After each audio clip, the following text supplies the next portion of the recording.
All right. Okay. So I decided, hey, yo, universe. Okay. So, it had dawned on me.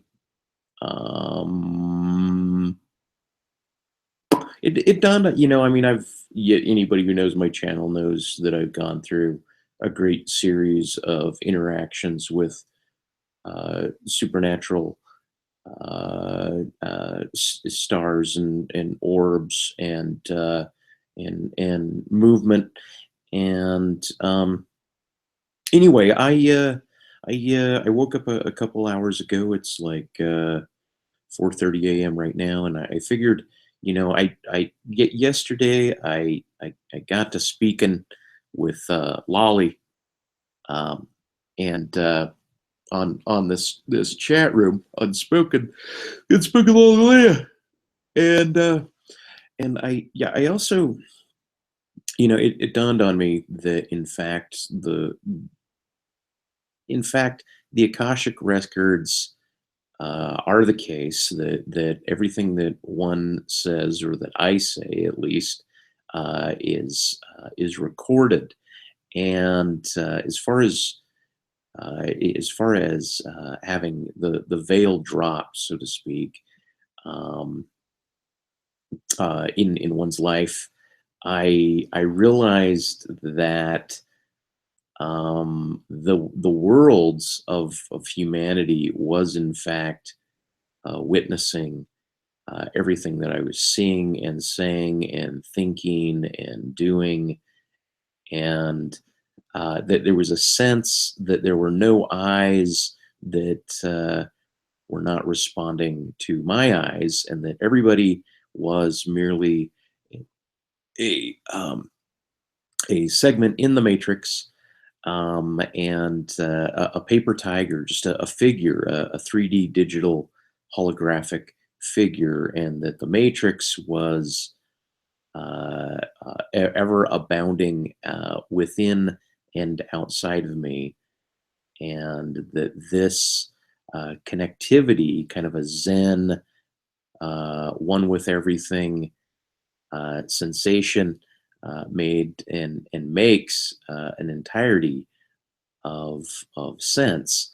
And yet within this sensation, there were certain time and distance freedoms that my vehicle and my mind and soul were able to afford me.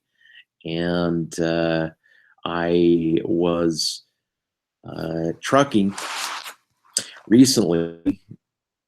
For whatever reason, recently, I decided to travel west. I simply wanted to take a trip to California, um, and go visit, some people up north, and then midway up north, Jonas, and then Sherry, and then down to see John Paul, and paint with him in San Francisco. And I wanted to go to Facebook. Right, the plan was to go that route, Jonas, then Sherry, then John Paul, and then down to Facebook, or just to Facebook. Right, even when I was going over, I was like, just go to Facebook first, because I'm limited on funds, right? And then figure it out from there, and maybe go south, maybe go north, but try to see everyone. Zigzag up north, and then go down south, down to L.A. or San Francisco.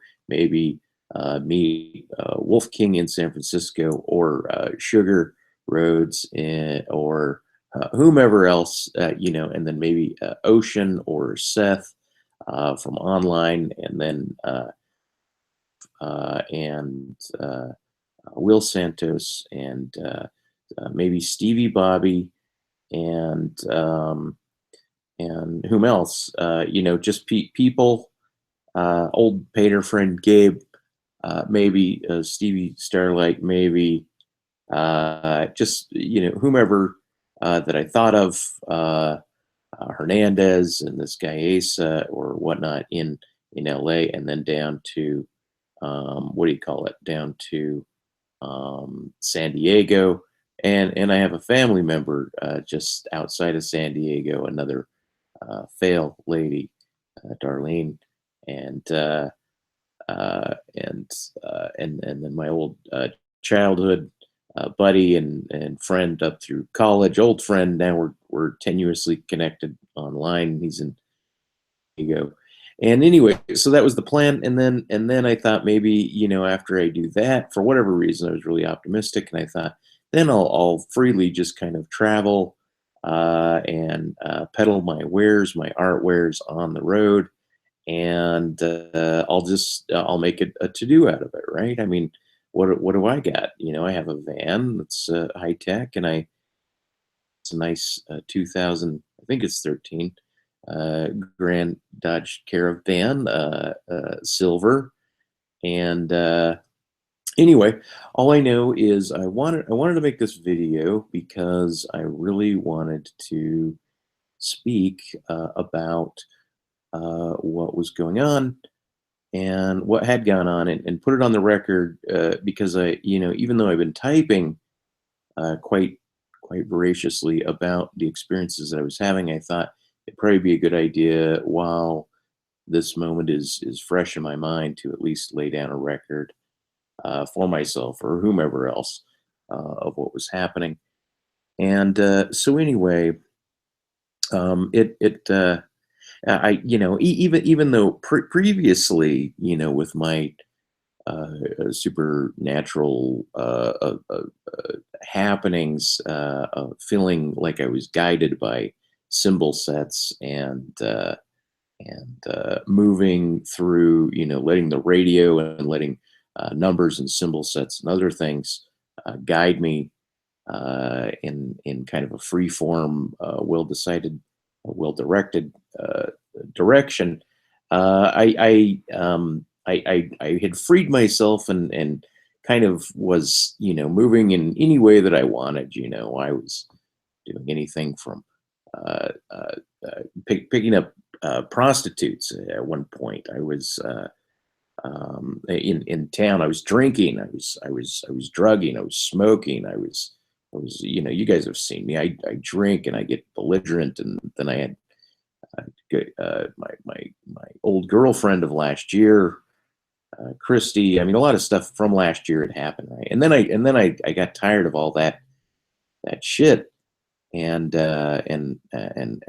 so anyway, the point was is I really felt like I was just kind of mulling through life, and there wasn't quite much going on, and but then I had this trip planned, right? And I kind of, I was kind of like, I was done with my painting, my mythos theos intersection painting, and I was on this hangout, and this guy Ocean, he says, "Oh, I want to own that," right? And a lot of people talk a lot of shit, and then but they want stuff for cheap, and I realize I need to move stuff for super cheap, just move it, just finish it. Someone wants it, kind of sell it, and just get it out, right? And currently, I've about removed art out of my life entirely and put it in a storage shed, and kind of thought I can't touch this anymore, right? Because it's too dangerous. Meaning I'm living through a lot of the events in my artwork, and then anyway. So the point is I hop in my vehicle, right, and I just, I loaded a large princess painting in it, my Cinderella painting, diagonal in the back, right, and the whole thing was stuffed with art, and and painting supplies and print stands and prints and all sorts of little paintings, the stuff I normally take to a park to peddle. And the front, I had some food, and bags of like my vitamins and my razors and all my stuff all stuffed in the vehicle. And I'm glad I'm mentioning this way, in this forum. I'm actually going into more detail, and I guess I get to go as long as I want. And so anyway, okay, so blah blah blah blah blah blah blah. I'm moving west. I'm heading west, and I kind of had to leave my apartment because I have a new roommate, and I was freaking out. Right, I was like using a lot of I don't know. I guess I was using drugs in my house. I shouldn't say using drugs. It was just smoking in my place, and I was inviting people over that were that were smoking heavier shit, involved in nefarious stuff. And I think I freaked out my young roommate a little bit, and so we kind of got off to a wrong start. Okay, so all that being said, since this is kind of a confessional thing, but it's also God oriented, right? And so whomever's listening, good for you. Thanks for listening or viewing on the outside. Um, I guess I was up to three for a moment. Not that this matters. Okay, so I'm just going to continue rambling, and the sun might rise before I'm done rambling. Okay, so anyway, so I get on I-80 West out of Salt Lake, and I'm heading out to Nevada to the Wendover area, right? And I'm cruising across Tooele and this, which starts kind of the past the Great Salt Lake where the salt flats begin, right? And anyway, so Canada, Angela, she gives me a call, right? And she starts telling me like, look, you don't want to go there, you don't want to go there, right? And the wind is even blowing against the front of the vehicle, right? Like I'm pissing against the wind right out of the gate. And then she's calling me saying, you don't want to go, you don't want to go there.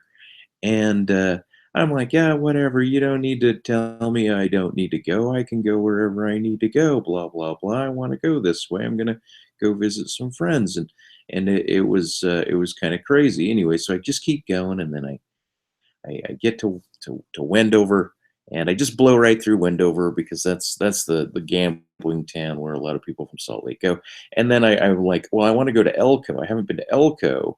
I don't even know what it is, but I know it's in the next gambling town, right? And I just said, well, just keep going and keep going. And if I get turned around, I get turned around. But go. So I went to Elko, right? And then I stop in Elko, and I don't remember what I do. I basically quickly drive through it, and I continue go west, and I'm driving west, and then end up keep driving. Before you know it, I'm in some town. I think it was either Winnemucca or it was, God, what was it? Winnemucca or Love. I think Lovelock.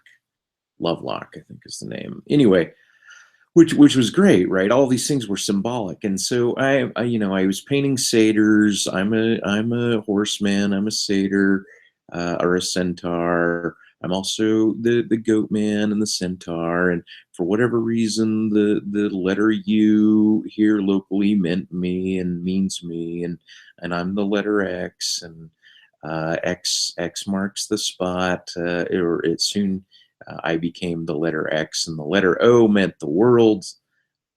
Um, and uh, and that's because I was going to Facebook to show them this picture of all the people in the world, around the world, and created. It was an implied picture of all the people in the world that are watching my world as I went to Facebook. And anyway, point is I keep driving, right, and things, the radio's going, everything's fine, and da da da, and I keep trucking, and not paying much attention to a lot of things, but I'm also letting things kind of just affect me, right? And anyway, I get west. I keep going west. I go try to find that it's a hot springs. It turns out there's no hot springs. It's just hot springs coming out of the ground. I thought it was like a resort, and this is right close to getting into Reno. And I've never been to Reno. I've never actually crossed this direction into Northern California. And I'd lived in LA for a long time, but I'd never driven up the coast to San Francisco. I'd flown into San Francisco, but I've never driven there. And so I'd never had the opportunity to do this. And anyway, so um, I cross over. I get to Reno, and to me it was awesome. There was snow there, and I felt I had cut out, a lot of the universe is falling away from me, right? No country for old men, and I'm becoming an old man. um and plus my energy, how it is I'm engaging the universe was not really crystal clear. And anyway, I had multiple credit cards, and I had some cash. I had a little bit of money. The roommate had paid me some rent, and so I had some extra cash to make the trip happen. And I thought it was going to be inexpensive, just gas money and so forth. I thought I could pull everything off with just a few $100. Anyway, I get to Reno, and I end up going into Circus Circus, and I just adored Circus Circus. All the clowns and my history of clowns.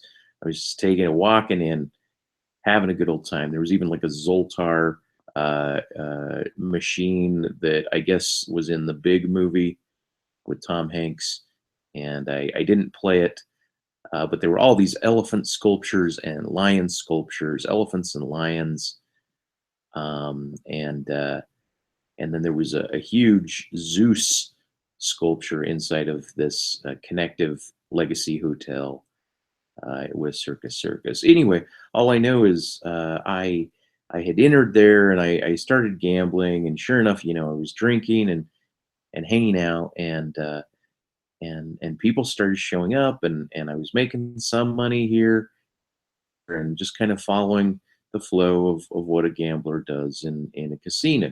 Pull a few slots here, go here, and so forth, and then hang out. And then, but things were moving more mythically then, because the images on machines, and the lights and the music and the interaction with people. Right when I entered, I was following these cues, symbolic cues, to play certain machines and not play other machines, and so I was up. I was winning, but I didn't want to play the craps table, even though I really wanted to play the craps table, because at one point, the craps table was reminding me of a painting, my clown craps painting, with the people that were showing up. But there were some relationship issues. There were lots of issues where my mind is pulled towards attractive women, and I keep getting involved in these. And just not, I don't get involved with them, but I witness men and women relationships, and I note whether or not people are married, or whether or not they're single, and who they're with, and what their relationships would I imagine them to be. And then I'm moving through the sights and the sounds and the lights and this and that. And anyway, I end up going to this bar, and I see this woman that looks. I don't know what to say about her, other than like everything down to her nostrils were this kind of indication of this weird, like she was a personification of perfection in some weird icy, I don't know how to put it. She just looked like a kind of a perfect 10 that was very polite. And I had ordered some wine, right? I ordered some red wine, and so I was drinking the red wine, and ended up hanging out there, getting on the laptop, asking her some questions at this bar. And I think the bar's name, I forget the name now, but I think it had an X in it, right? Which was starting to indicate these X features. Anyway, and her name, I asked her name, and her name is Sarah, and I had mentioned, like, oh, you kind of look like this princess. I had all this, my van full of princesses. I said I have this princess painting in my van, and she says, oh, Sarah means princess. And I thought, oh, okay, I didn't know that Sarah meant princess. And so that was new, and I thought, gosh, she's a princess. I've got a princess here, and I was like taken back, like, man, maybe this is who I came out here for, right? Like I was letting association kind of dictate things, and I thought, I like circuses, and I'm kind of a clown, and here's Sarah, and I'm doing this and that. And anyway, point is um I end up I leave the bar, and I go and I just keep entering into these multiple mythical spaces, meeting people who appear to be reiterative of other art forms that I've seen or that I've created, and so forth and so on. And I'm just moving through space and time. But I feel like I'm a ghost, right? Like I've already died in a manner, but I'm trying to like reflesh myself, rebond with my flesh instead of just glide as a ghost, right? I keep calling myself a ghost at this point instead of a spirit. Anyway, and so I meet her and I decide I'm going to get a room at Circus Circus. So, it's kind of cheap, but it's kind of spending. It's like $70. And so anyway, I take a huge chunk of the money after gas money and I spend it on this.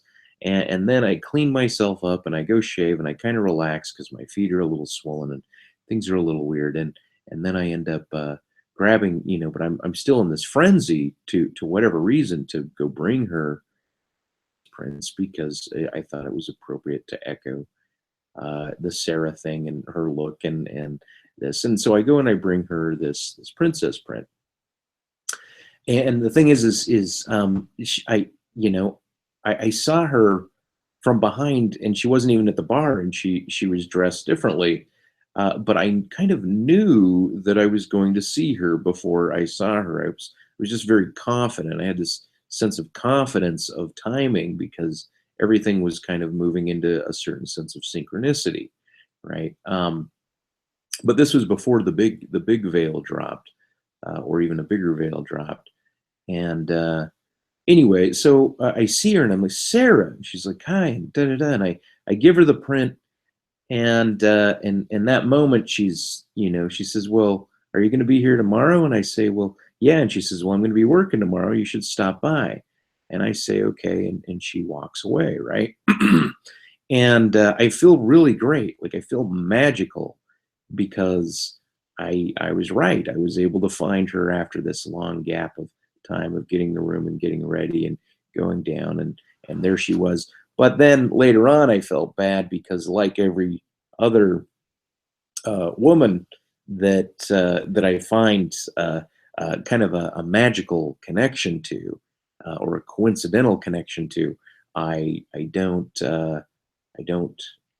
solve the I don't try to get with her or become friends with her or because I'm looking for love. I'm on a love quest, right? Everything was about a love quest. Ultimately, there's this underlying desire for companionship and mirroring and love quest. And anyway, so she walks away, and the next day, sure enough, I go to this Zeus room and I see it, and it's kind of magical and singing and music and so forth, and everything's fine. And to me, at this point, everyone's still real. I mean, I had contemplated the idea that people, I was in a hologram, but at this point, people were still real, and and I was interacting with them. And I mean, I suppose you are all really for real reals in your own universe, but in my universe, even the term universe, my planet, holds these types of things. This became very, very apparent that eventually that it is the case that this is my universe, and that the world is in a way in my favor when I view the universe as being in my favor, and it's not in my favor when I view the universe as not in my favor. And currently, I'm making this video in the modality of the universe not being in my favor, which is what I tend to do on the Das Pook channel because it's even that story is nuts, and I guess I can get to that at some point. But okay, so I show up to the bar the next day, and of course Sarah is not there because everyone is a fleeting phantasm of one-time interaction, or maybe two times, or something like that. All I know is is I was in a foreign land, foreign people, new people, but I was really thinking, like at that point, even meeting her, even though she wasn't there, I just had this notion of how charming Reno was. Like I was kind of cruising around, like, oh my God, the streets, and it's so quaint. And the thing is, I couldn't get over the pass, right?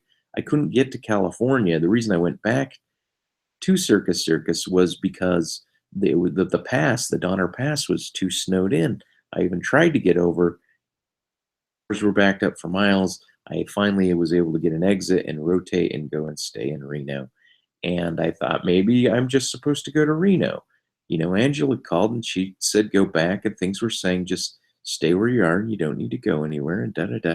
And anyway, so I was in Reno for a few days and I was driving all around and looking into apartments and stuff like that. And Sarah had said something about she likes to go to this place called Sierra Hot Springs, where people are allowed to bathe publicly. It's like a nudist bathing colony. And she said, so yeah, like I like to go there and bathe nude. And if you stay there, it costs quite a bit of money and this and that. And but it was very like it was the sense that like Nevada has the sensation of prostitution and bunny ranches and just that weird kind of gambling, like what happens in Vegas stays in Vegas, and so anyway, what do you call it? Reno is like a small Vegas, right? It's like the smallest Vegas, right? And when I was in Vegas, I had written a song about Sin City, and when you're in Sin City, you're gonna meet a lot of pretties, and they're willing to meet you, but hold on to your wallet because money is really all they want. Blah blah blah, and which is in general the case. I think because I don't have any sisters, for the longest time I've always treated women like they were men, and kind of equalize things. I didn't know, even though we're fundamentally different, the distinctions between men and women, or different races, or different heights, or just different ages, difference started to become very, very, very, very clear and distinct. And in a way, differences became kind of meaningful. And then how people grouped together, like are they in twos, are they in ones, and who to interact with, and blah, blah, blah. All I know is she's gone and I'm getting drunk and I'm falling through and I lose a game of Keno, and now I'm really going into detail, but that it's fine. So I play some Keno because I'm winning all these things. Trump, we're gonna win, winning. Charlie Sheen winning, and I'm winning. But then I start losing when I play Keno, and they accuse me of not paying a dollar, even though I did pay a dollar. And then I play, but I lose, and then they come up short, but they don't want the debt. But something was weird. Anyway, it kicked me out of that casino. But something about Reno was still super charming. So I was driving all over every city I was in. I was trying to figure out where could I live, right?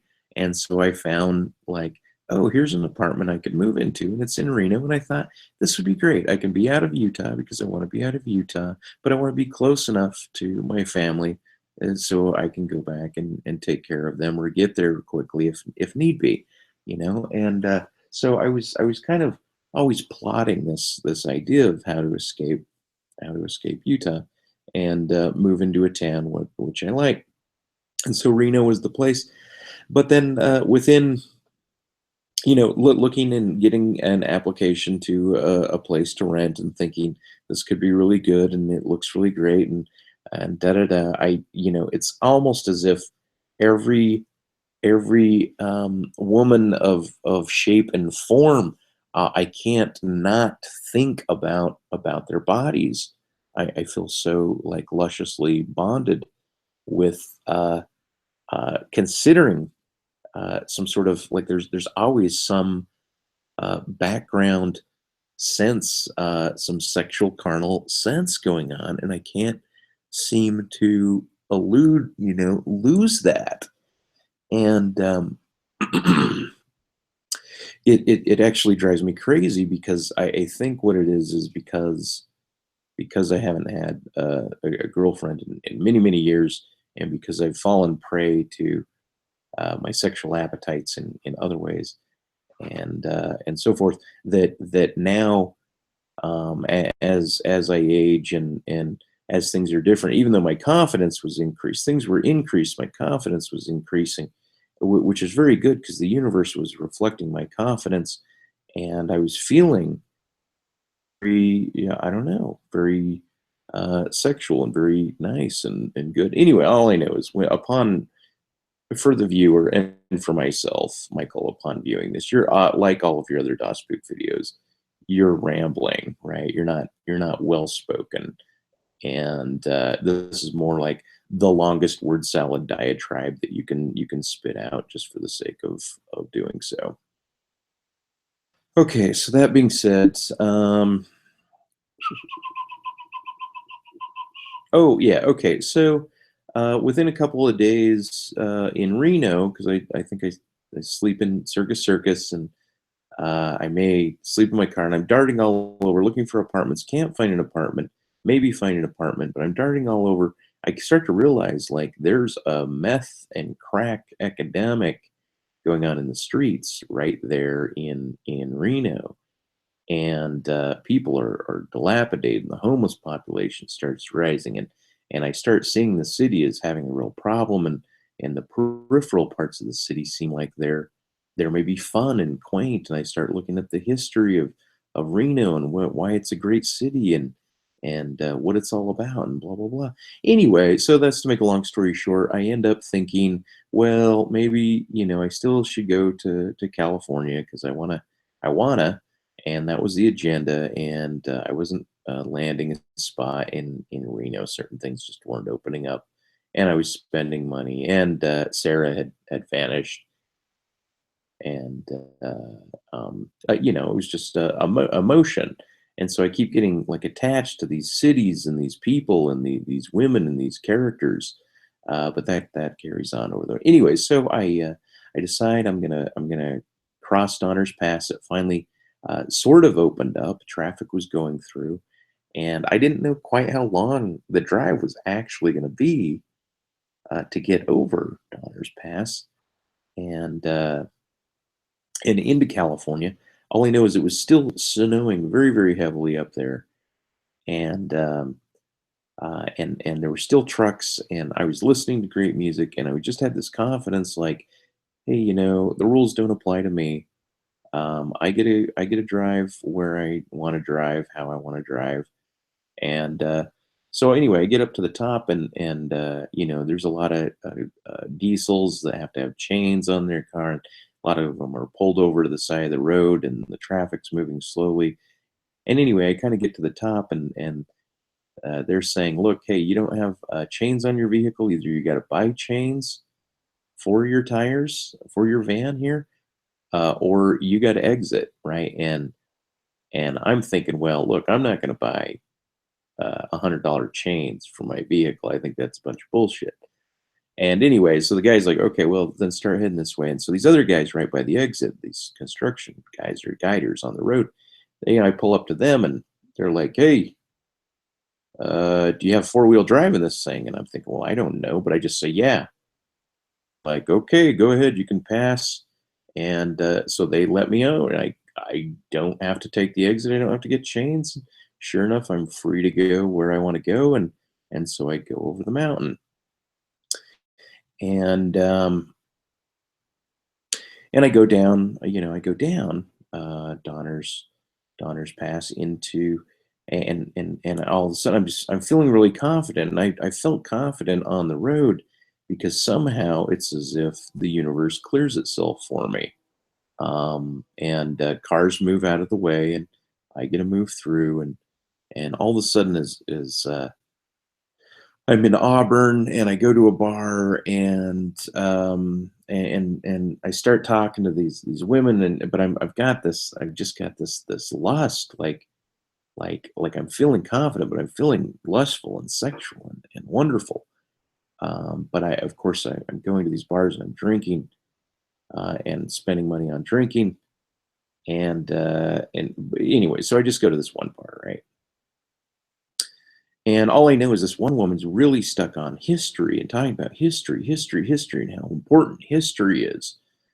And you've got to remember these things. And I'm chatting it up and having some cigarettes and some drinks and shooting the shit with different people out there. And anyway, and then but I don't get lucky. Actually, I end up getting my I start saying some semi-belligerent shit because I was talking to, just setting up my comedy act. And one thing was, where I refer to women as hookers. Hey, do you hookers, blah blah blah, right? Like just start.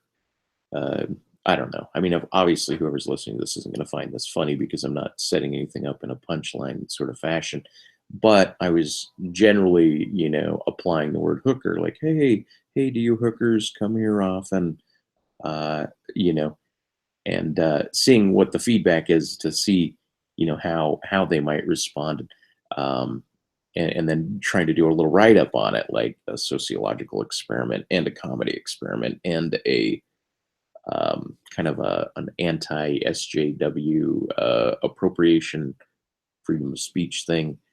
And anyway, so I don't say that to the majority of the people. The majority of the couples I'm kind of getting along with and flirting with them and talking to this guy, and he's a minor, and I have cousins that are minors, and the lady that's talking about history is there. But all the women are attracted, they're attracting to me, but all the men are like protecting them and showing up and kind of slowly guiding them into their own relational uh,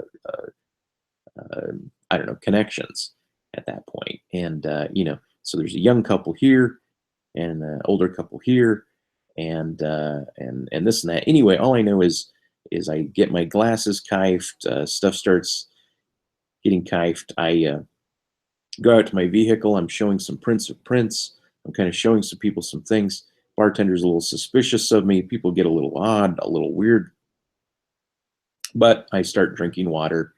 He kicks the women out that kifed my glasses and runs them off. And the woman keeps talking about history. And all I know is really the significance of this part of the story is the lady. I lose my pilot glasses, and that this lady keeps speaking about history, which becomes important later on. Okay, so then from Auburn, I guess, I drink and I'm close to San Francisco in my mind. So I drive and then I park on the side of the road or at some gas station and sleep in my van. And I'm sleeping in the front of my van. And anyway, so what ends up happening is what ends up happening at this point? What ends up happening in this point is the sun rises and I wake up for my first day in California. I made it over. I call it the Rubicon.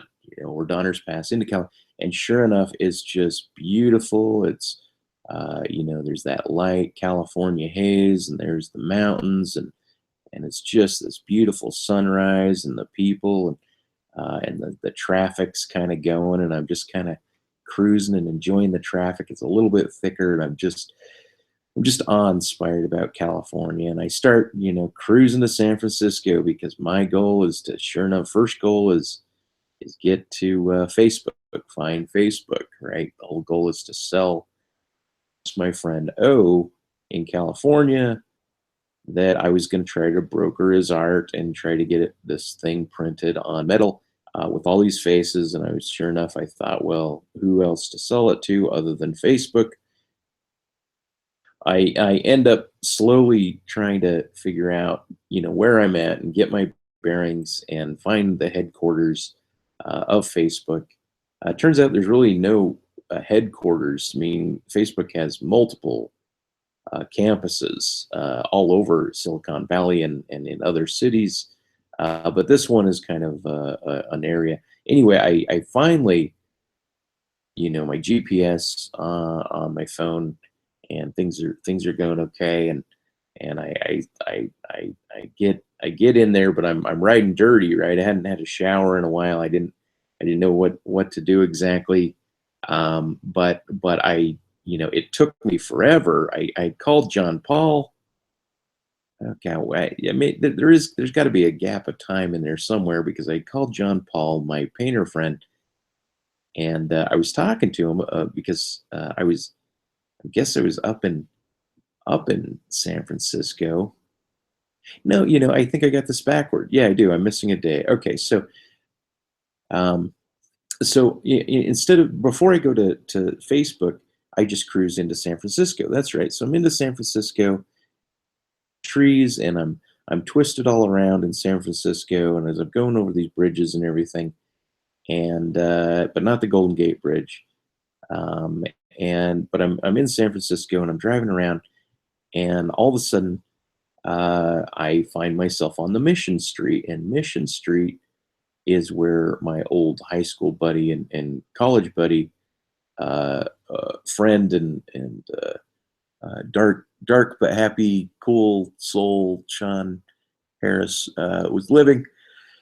And anyway, so I thought I would, at least I was on Mission Street, and I thought, well, go see Sean, or at least try to track him down based on my memory. Don't call him, right? I have his number, but don't call him, or at least not yet, because the story is not about interacting with him because he, like so many other people, had fallen away from me in relationship, and we're wanting and needing a disconnect. So sometimes you get in a relationship with people, and it's just time to disconnect with them, and other times it's time to reconnect. And so there's different things about different people. And anyway, um, what to say. So I'm on Mission Street, and it kind of all these things about comedy because I'd worked up this comedy act, right? I was like rotten stuff online trying to develop some sort of sub routine comedy act because I was like I felt also like maybe I wanted to move into comedy and eventually make it to LA and try to do the Ice House down there, and or this other Laugh Factory. And so I was trying to make fun of other comedians and stuff like that, and make some jokes about it. Thought they were interesting. Anyway, so I look up, and there's a place called Cobb's Comedy Club, and I get up, I find it, I drive off the Mission District, and I locate Cobb's, and I drive to it, and now everything is still very magical. It's like it's kind of meant to be. I'm supposed to drive here. I'm supposed to meet these things. I'm looking at different numbers, but I'm realizing there's a lot of threes, sixes, and nines, and those seem to be my power numbers. And there was some physicist that was talking about how three, sixes, and nines are power numbers, and the other ones are different settling numbers or maintenance numbers or something like that. Okay, so now I got 0 views because boy, I'm just rambling. Like I said, this video is for me, not for you. It's for me, not for you. Uh, but you can listen all you want if you want my story, my long drawn out, very long drawn out story. And hopefully, I'll create synopsis videos later on about things. But this is more of a journal for me to lay out a format with.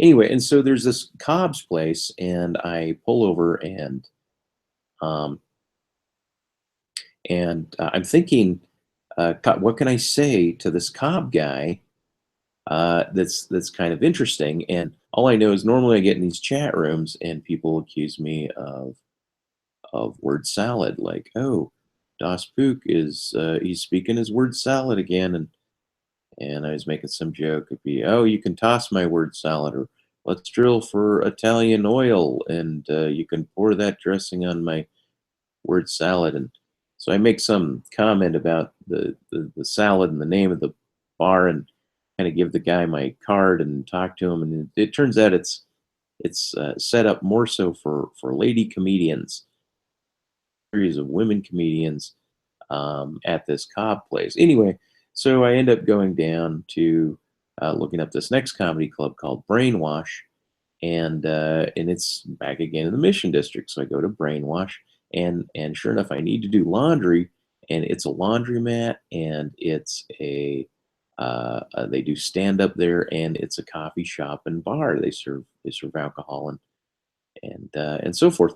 And and I'm noticing, California is quite a bit more expensive, and I'm hanging out, and I'm feeling a little weird, and things are kind of opening up to me, and I kind of can go where I need to go and interact with who I need to interact with, and I've just kind of got this flight going on, and anyway, and it's the middle of the day, and they're gonna do comedy in the evening, and so I decide to sit there and get online once again. And I think I'm chatting with Angela at that point for a little bit in this coffee shop. And she's like, "Well, I don't know what you're doing or where you're at or what's going on." And da da da. And she's staying kind of connected, which is pretty cool because I'm still feeling like I'm connected to the world at this point. Anyway, and so I end up deciding to do laundry, and I go in the back, and there was some kind of disheveled uh, Russian woman who I didn't know was Russian. I just knew that her posture and her clothing, like for whatever reason, sweaters and Europeans or I guess they're Asians, Ukraine in Asia. Um, anyway, all I know is the Ukrainian Russians seem to have this affinity for a certain fashion, and so I heard her speak, and as soon as I heard her speak, I thought, well, that matches her outfit and the sweater motif, and I kicked up this dialogue. Anyway, each one of the washing machines has a different name on it, right? And so there was the Captain Kirk, there was the Jesus H. I think I used both those washing machines, uh, and then I took photos of them with my camera. And anyway, so then I'm talking with this woman, and her name's uh, God, what is her name? I thought it might be Nicole. Um, and we're hanging out, and I had lost my cats, and it turns out that she's a homeless woman on the streets, and all she buys with her pension money is cigars and cat food. She's got a what do you call it, a basket.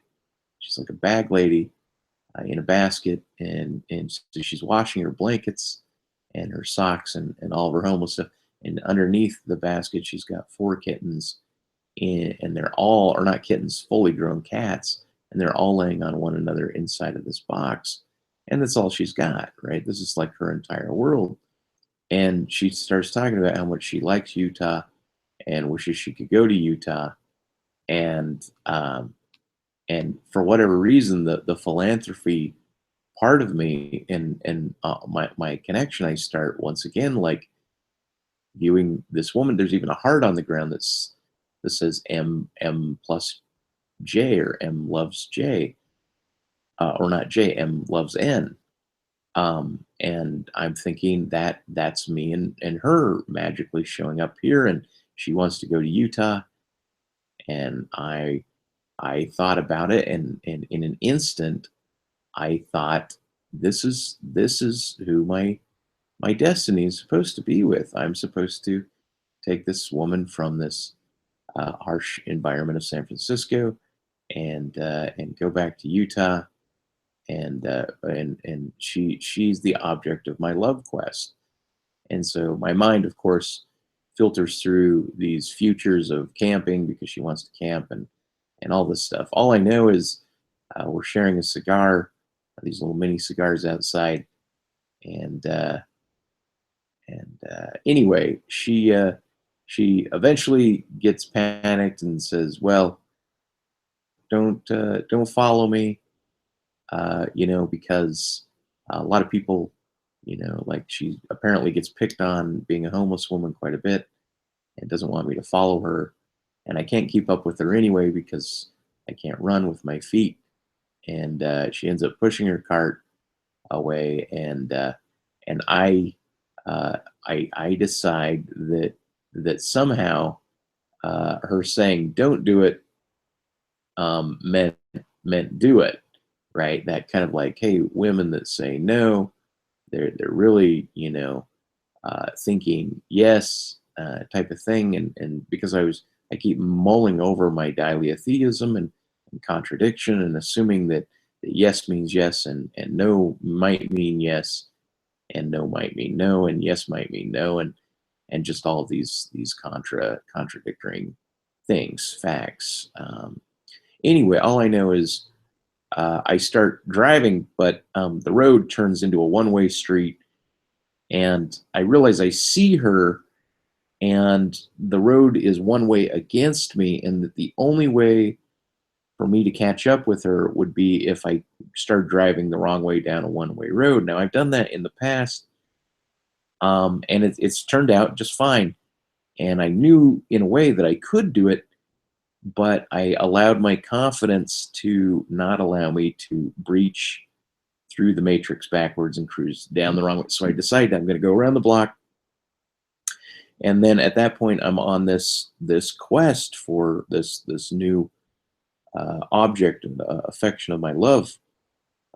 This Russian lady, and then all the things start talking about Russians on the radio and start gearing me towards this. And so I'm cruising around looking for what might be her spot and her space, and that takes a few hours. And I'm on the side of the road, keep pissing in a jar because in my vehicle, because I always get a piss bottle in my vehicle because when I'm in a city, you can't just hop out and pee wherever you want, and some of the locations are weird. Plus, my feet are swollen at this point, and I'm needing a cane.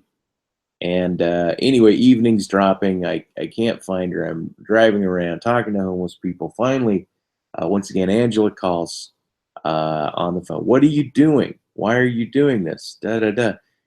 And I'm parked on the side of the road, and because I think I basically get back to brainwash where I had met her because I thought maybe she left some garment like Cinderella on the ground because she's obviously got to be the real Cinderella that I was looking for. And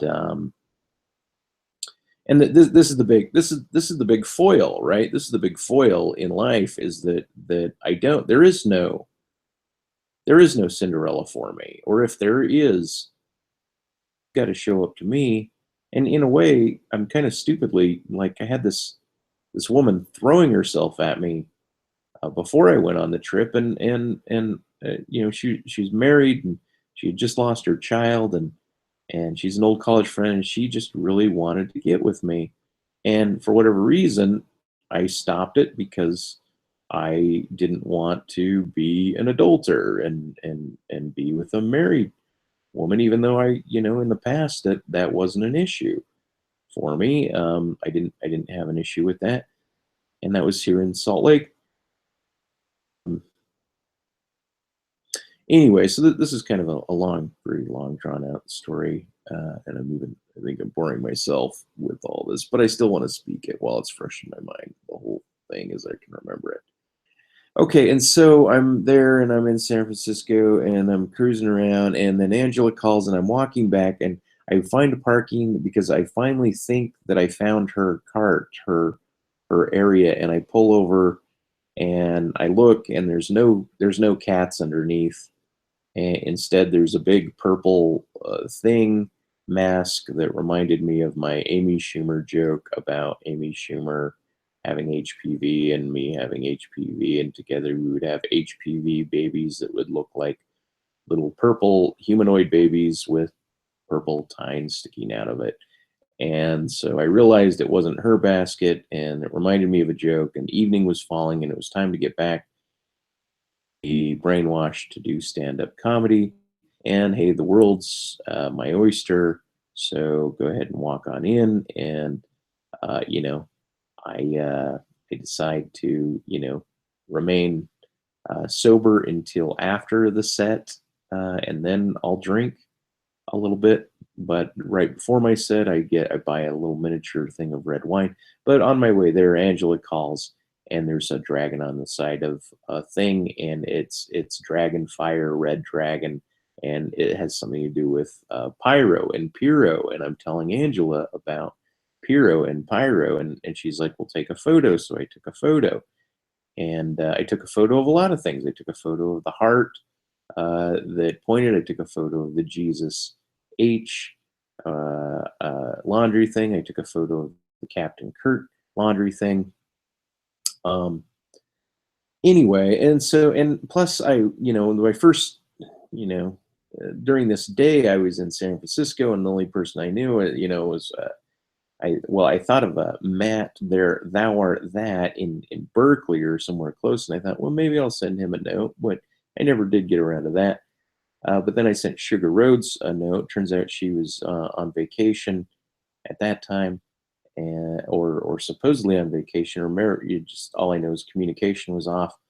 And to Wolf King, even though Wolf King and I are anti-sympathetic to each other, I thought, hey, I'm there. It's a city. Da da da. Anyway, and then blah blah blah blah blah blah blah. I end up doing a stand-up comedy set, and it goes over pretty well, and it's live. And anyway, I make some joke about how I went to Cobb's, and I'm word salad, and they're like a salad, and how the moderator lady promised that she would toss my salad if I made anyone laugh, which of course wasn't the case.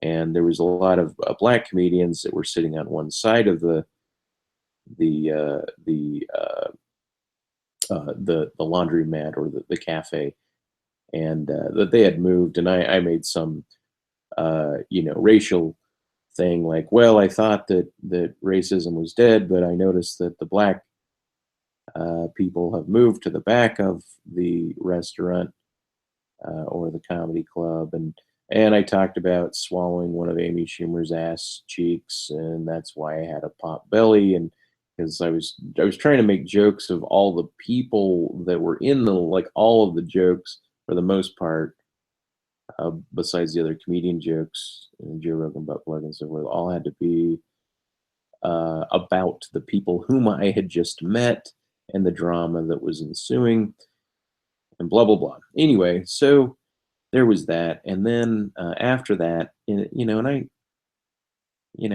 I kind of like I've always said this motto of like, don't mix weed with alcohol, just don't do it, right? Because bad things end up happening.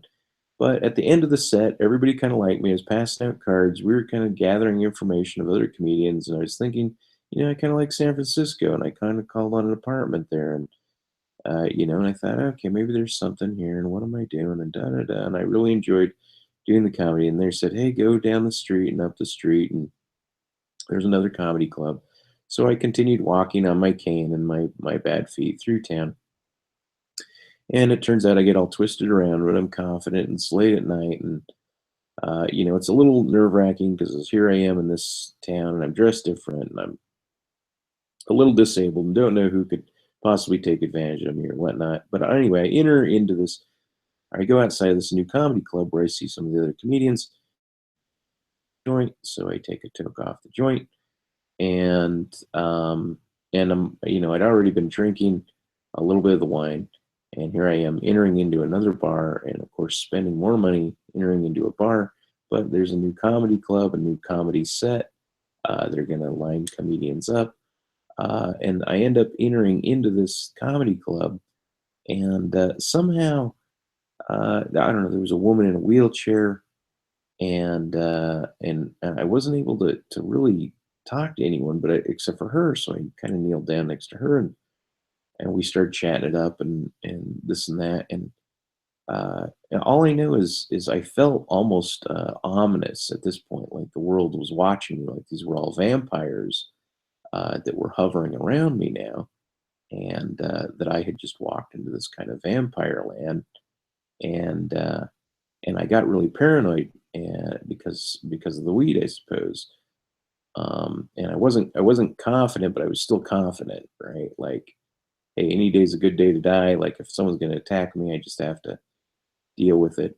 But because I got this way, I decided to start heckling, not just heckling, but like I was in certain group chat rooms where I have to like argue back against people. I have to angrily find something to make fun of, to poke and prod, to use against verbally people whom I feel like I have to defend who it is I am with, and and so forth. And so anyway, I'm in this den of comedians, and I'm listening, and even what they're saying, like the guy looked like Des Moines from Wildlife.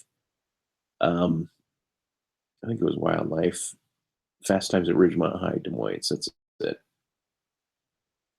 And all of a sudden, I mean, this whole trip, I was meeting people that looked like other people, and that becomes significant later on, also. Anyway, and so and I'm not even being very lively with this. Of course, I have 0 viewers, so why would anyone want to watch me listen to me ramble like this? But once again, this is for more journaling, and I hope that upon re-listening, if the universe wants to possibly listen to my drivel and my traveling on, that they will feel free to do so, and overlook the fact that I'm driveling and drawing on, and I'll try not to do that. I'm going to pep myself up a tad. And maybe, I shouldn't even be spending my time doing this because my journey is nonstop at this point, and yet for whatever reason, I wanted to stop it, like I'm taking a photo and do a long, drawn out journal. And maybe when I'm on my deathbed or listening to old things in the future, this will be significant. I don't know how. Um, but perhaps. Anyway, so there's that. Then I decide, I go into this comedy club. I'm heckle. I never really get on stage. They don't want me there because I had threatened them. I basically said I was, like, oh, by the way, I'm going to kill all of you, and I'm the this way and that. I was kind of losing my mind. I felt threatened, but I felt like I had to stay there, and I felt like there was something to do, but I didn't know what I was doing, and so the world was kind of turning against me in the moment, but I was safe but not sound. And oh, anyway, yeah, and there's the world telling me to shut up, whatever I'm doing, just shut up. Anyway, I end up leaving, and I tell myself um I don't want to have that kind of experience again because it was chronic and rude and mean and harsh and not appropriate. And anyway, so I leave the comedy club, and I decide I got to park for the night, and so I park. I drive a little bit away around because I'm kind of lost, and I just find a spot in front of this dumpster, and it's I guess it's like there's still people on the streets, but I'm like, I'm not going to get out of my car anymore. I gotta stop drinking. I gotta quit using, just entirely quit intoxicating, I tell myself, right? I really dropped the shoe on that. Like, I'm not going to drink anymore. Like, I can't. And uh and I told myself, just stay in your vehicle, because if you leave your vehicle, you are going to get into trouble and spend more money, and blah blah blah. And so anyway, I'm parked on the side of the road, and there were people, and then I fall asleep, and I wake up, and there's no one out there, but there's some buses driving by on the road, on this kind of semi-dark city road in Oakland. And I decide, okay, I'm going to, um, what am I going to do? Um, all of a sudden, this black guy, um, with a white flower in his hair, and obviously he's homeless, and he's yelling, and he's so mad and angry at God. And I'm at this point starting to view everybody as kind of just a mirror of me. I'm starting to get this mirror idea going on. And anyway, there may be a minute of muting here. I may mute the channel. Let me mute myself for just a moment. I'll be back in just a minute.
Okay, I'm back. Okay, so um, what ends up happening is this guy falls down. He's yelling, he's screaming, and he falls down in the middle of the lane where the buses were cruising by, and he's just laying there yelling, but he's laying down like, I'm just gonna die. I just want to die.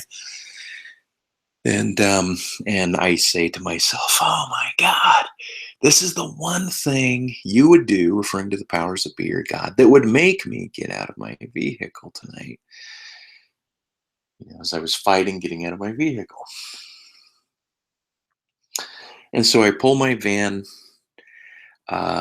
so that I'm in the lane where he's laying down, and I turn on my flashers so a bus won't hit him or no cars will drive over him. And then I get out of my vehicle and I try to help the guy and reason with the guy and get him off the road and pick him up off the road and take a hand. He's just yelling at God and how he hates money and he hates this and that and he needs money because their gods are torturing him, people are torturing him. He doesn't know what to do, and he's freaked, and he's got ankle wraps. His ankles are there, and it was almost devastating because the way he yelled, I thought, is this guy my future? Is he mirroring who I am right now, or is he mirroring my future? And it was very chronic. It was very upsetting to help the guy, but I was helping the guy move, and I happened to have this halo, this costume halo. And since he was yelling to God and he wanted help and he blah blah blah, I ended up, all I could think of is symbolically, like I washed his hands with some water. I gave him some water. I gave him $20, but he was scorning money and this and that. And I gave him a halo, and that kind of, I think, calmed him a little bit, but it was very awkward. And then his crack pipe rolled out, and something about cool mint indicated to me that it was appropriate that my gift to him was to smash his crack pipe and ask him to sober up. Like, please, you must attempt to eat. I said, take this food, nourish yourself, like calm yourself, meditate, like anything I could to calm this man's down, his mind, because he was obviously so broken and upset, and it was very hard to see. Okay, so there was that. And then at that point, a text message came in, but I didn't check it. And then I left the guy because eventually I realized there's nothing I can do for this guy. Like I even called the homeless services or whatever, like mobile home. Oh, well, no one's there to help, right? So here I am, the only one that can help. I helped him what I thought was the best that I could. I wasn't gonna. I didn't know what to do to help him beyond how it is I helped him. And people were looking at me like, "Why are you helping this guy?" These people driving by. But all I know is, I got a text message and I pulled over on the side of the road to sleep that night next to this reflective lake. And now it's going on like 5, 6 in the morning, and people are getting up and they're walking their dogs in the city and stuff. And anyway, and I'm just wanting to take a nap. But good old Sherry, she texts me, "Are you coming up? Are you coming up to town?" And I thought, well, Willits, that's not too far away. And I was planning on um, painting. Oh God, I know there's another day in this. There's another day. I'm screwing up my stories timeline. It's so bad. Anyway, there was a day that I finally did make it down to Facebook, right? And I got out, and instead of just going right into Facebook confidently and going in, I kind of drove through the campus and talked to some people and decided to paint it. So I decided I was going to go paint it, and I found they had this big thumbs up sign, and I was sitting out there and I was painting on the side of the road, and trucks and people and things were driving by, and my mind was going mad, like I shouldn't be here doing this, but I got to be here. But things it just seemed like the universe was angry at me. Everything was very, very angry at me, but I just was fighting it in my head, and I was painting and just, I just had some water out there, and I put out this Wonder Woman painting of O that it was an Indian gift to my niece, and then I had a little girl painting that I did in Venice, and I put that out on the side of the canvas for anyone that was seeing, thinking, okay, that's fine. I'm just going to paint, thumbs up, and here I am. And blah, blah, blah, blah, blah, blah. Anyway, so this guy rolls up to my van behind me, and my painting had blew off, my hat had blown off, things had blown away and blown over and stuff. But this guy, he pulls up behind my van because he saw me painting, and he's like, "Hey, what do you got in here?" And I show him some of the paintings. Like, "Oh, I got a friend. He really likes the impressionistic stuff." I kind of show him some of the darker art. He's like, "Oh yeah, he's not gonna like any of that, this and that." But I said, "Well, here's a card." He's like, "You got a print or anything?" And I could show him. Like, "Okay, here's a take a couple prints. That's fine. Go." You know. And anyway, and then I go back to painting, and then as kind of close to packing up, the another vehicle shows up, and it's the same guy in the vehicle, and here's this other guy that he was talking about, and the other guy comes out, he's like, he's trying to pitch me for a painting, like, "Oh, I really want these paintings." He starts homing in on this painting that he wants, which is one of the darker paintings, which was my United Rape of America painting, and I thought, no, no way in hell am I. The guy offered me at one point he offered me $200 because I started about 400. He offered me 200. Da da da. All I know is the guy starts talking about how he brokers cars. He thinks he can broker art. His name's Sonny, or his name's Frank. He's introduced as Frank, but it turns out his name's Sonny. My dad is from Sunnyside, California. I always talk about Sunnyside, California. So I thought I'm going to go ahead and um, uh, give the guy my card. He wanted a lot of prints. I end up giving him a big old stack of prints, and basically he's like, "Hey man, come." I was apprehensive. He's like, "Hey man, come to this coffee shop when you're done. About 16 miles away, and it's nighttime, and I kind of." Like after this painting event and everything, I drive and I'm on the side of the road. My phone had kind of it seemed like it had died for no reason, and I had kind of lost my direction, and I felt weird. And anyway, night was starting to approach, but I had to just go sit on the side of the road and meditate and think, what am I doing? What am I doing? I don't even know what it is I'm doing in this town, right? I'm getting taken. I'm painting Facebook. Things are feeling weird. I'm just throwing myself into this weird universe of existence. And I go and I sit in my van on the side of the road, and Symbol sits there. Anyway, and I get a call from my folks. Okay, hey, blah blah blah, and I'm talking to them about what's going on, and they're like, "Yeah, we didn't know how long you were gonna be gone for," and blah blah blah, and I'm like, "I'm just on the side of the road." And da da da. And anyway, and then I hang out. I tell him about the guy and how he wants to get together and he thinks he can sell my art. And they're like, "Well, you better go do something. You said you were gonna be." My dad's like, I'm like, "I don't know what to do." And they're, "Well, you better do something. You said you were gonna do this. You better go do it." Load up in the car, and there's still like Facebook evenings approaching, and I'm cruising back and I'm talking to this guy, and he says, "Let's go to meet at the coffee shop down the road." I said, "Well, first I'm going to go into Facebook. I'm just going to go in there." Right. So on my way, I finally cruise and I walk into Facebook, and I start, giving my information at the front desk. They want to type in my email address, what my business is there. I end up showing people the picture, and then I blah blah blah blah blah blah blah. Unroll it to the security. I start talking with different people in there, just casually about this and that. But I'm looking pretty disheveled. I'm feeling weird, but I'm feeling good because I got into Facebook headquarters, just painted them. They said, one guy, "Oh yeah, we saw you out there painting." Anyway, and the security guard is basically, yeah, we took your photo, we got your information, we know what's going on. Go and we'll contact you. If we don't contact you, just remember it's a closed campus, so you're not welcome back here unless we contact you, right? So I'm kind of feel like I'm getting 86th out of Facebook, even though I was trying to pitch them.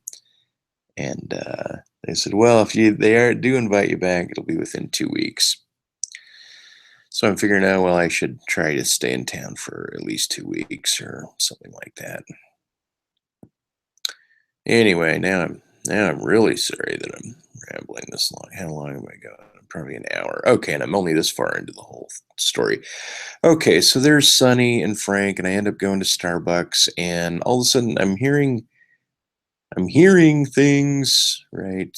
Because all of a sudden now I am like Trump, Donald Trump, right? And Bill Maher is now talking like I he makes fun of Trump like, "Oh yeah, he's from the department of I'm hearing things from somewhere," right? And it turns out I'm there and I'm listening to this guy and this girl talk while they're typing, and they're like, "Yeah, he just doesn't quite get it yet. He almost gets it, but he doesn't get it. He doesn't see what's going on." And here it is. I'm talking with Sonny and his father-in-law, and his father-in-law just has these. He looks like kind of death walking, like he's just a very very dark meat around the eyes, wearing these big gold rings and gold chains. He looked like an Italian mobster talking about it. He's got like 28 grandkids or something like that, and Sonny's got a few of them. He's married to his daughter. He's got like 7 kids, 28 grandkids, something like that, and here I am, trying to make a deal with these guys. And I say, well, I need your ID. I need to write this stuff down. We need a receipt. He wants a painting. I'm kind of unwilling to give him a painting. And now instead of $200, he wants to pay me $100 for the painting and $50 down. And then he'll owe me the rest. And he's going to try to broker my work to somebody in town. So I'm like, okay, fine.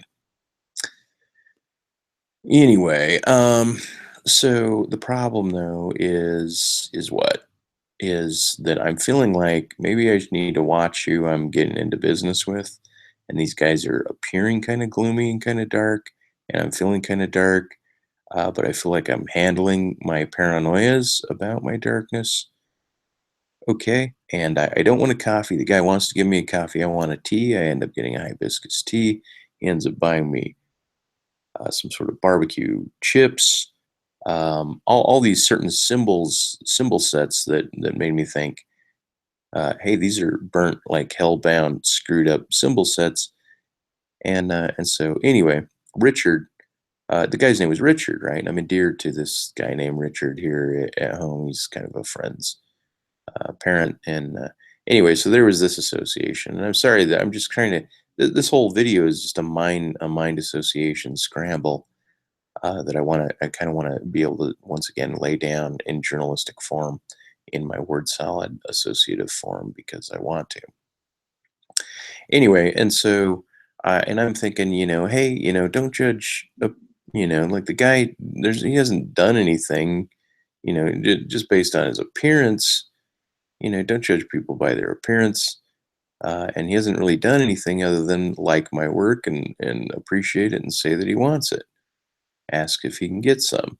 So I give, some prints. I'm like giving away some prints here to this Richard guy, and I give away a bunch of prints to Sonny because he wants to promote me. And but I'm feeling like, well, these guys are from New York also. They're fast talking. They're just trying to get stuff off me, right? And I just kind of felt like I was getting ripped off.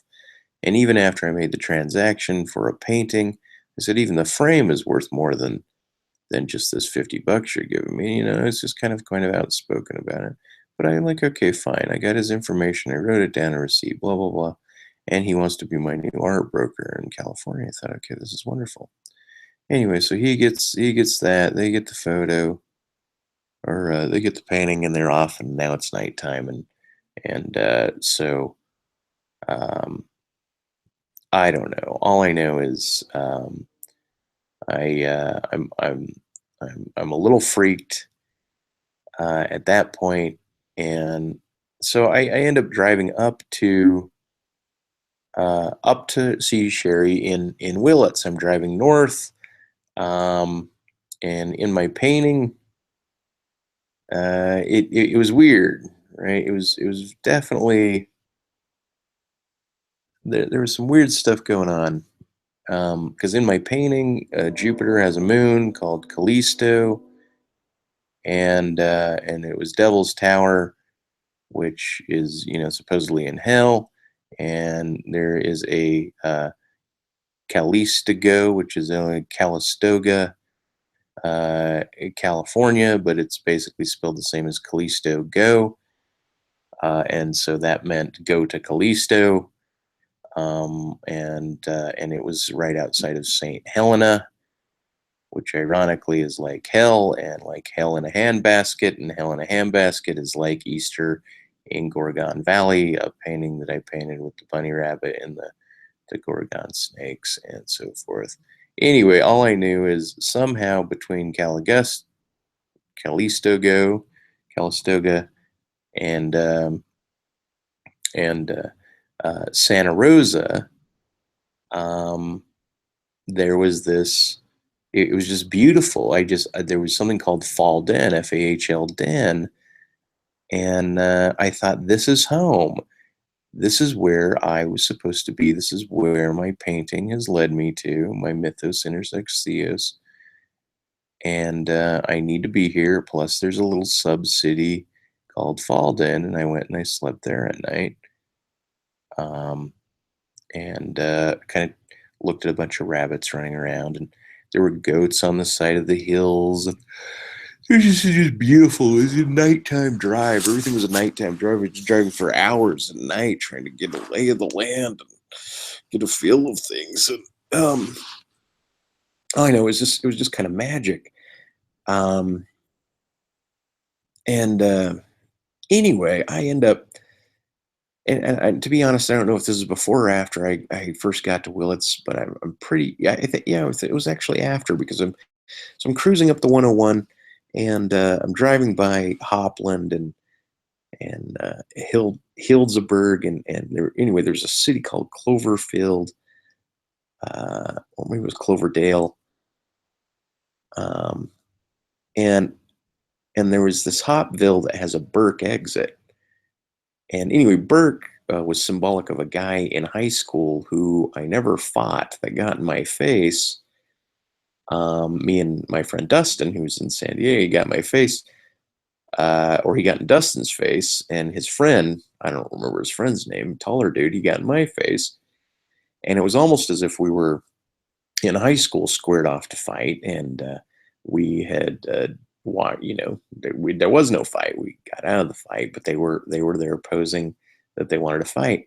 And ultimately, my whole I think the motif of this entire story is that I need to go somewhere and fight, right? And that's really what it's about. Go fight for things because you're safe or you're not safe, and you'll suffer the consequence, and you'll deal with whatever is, right? Because you're fine.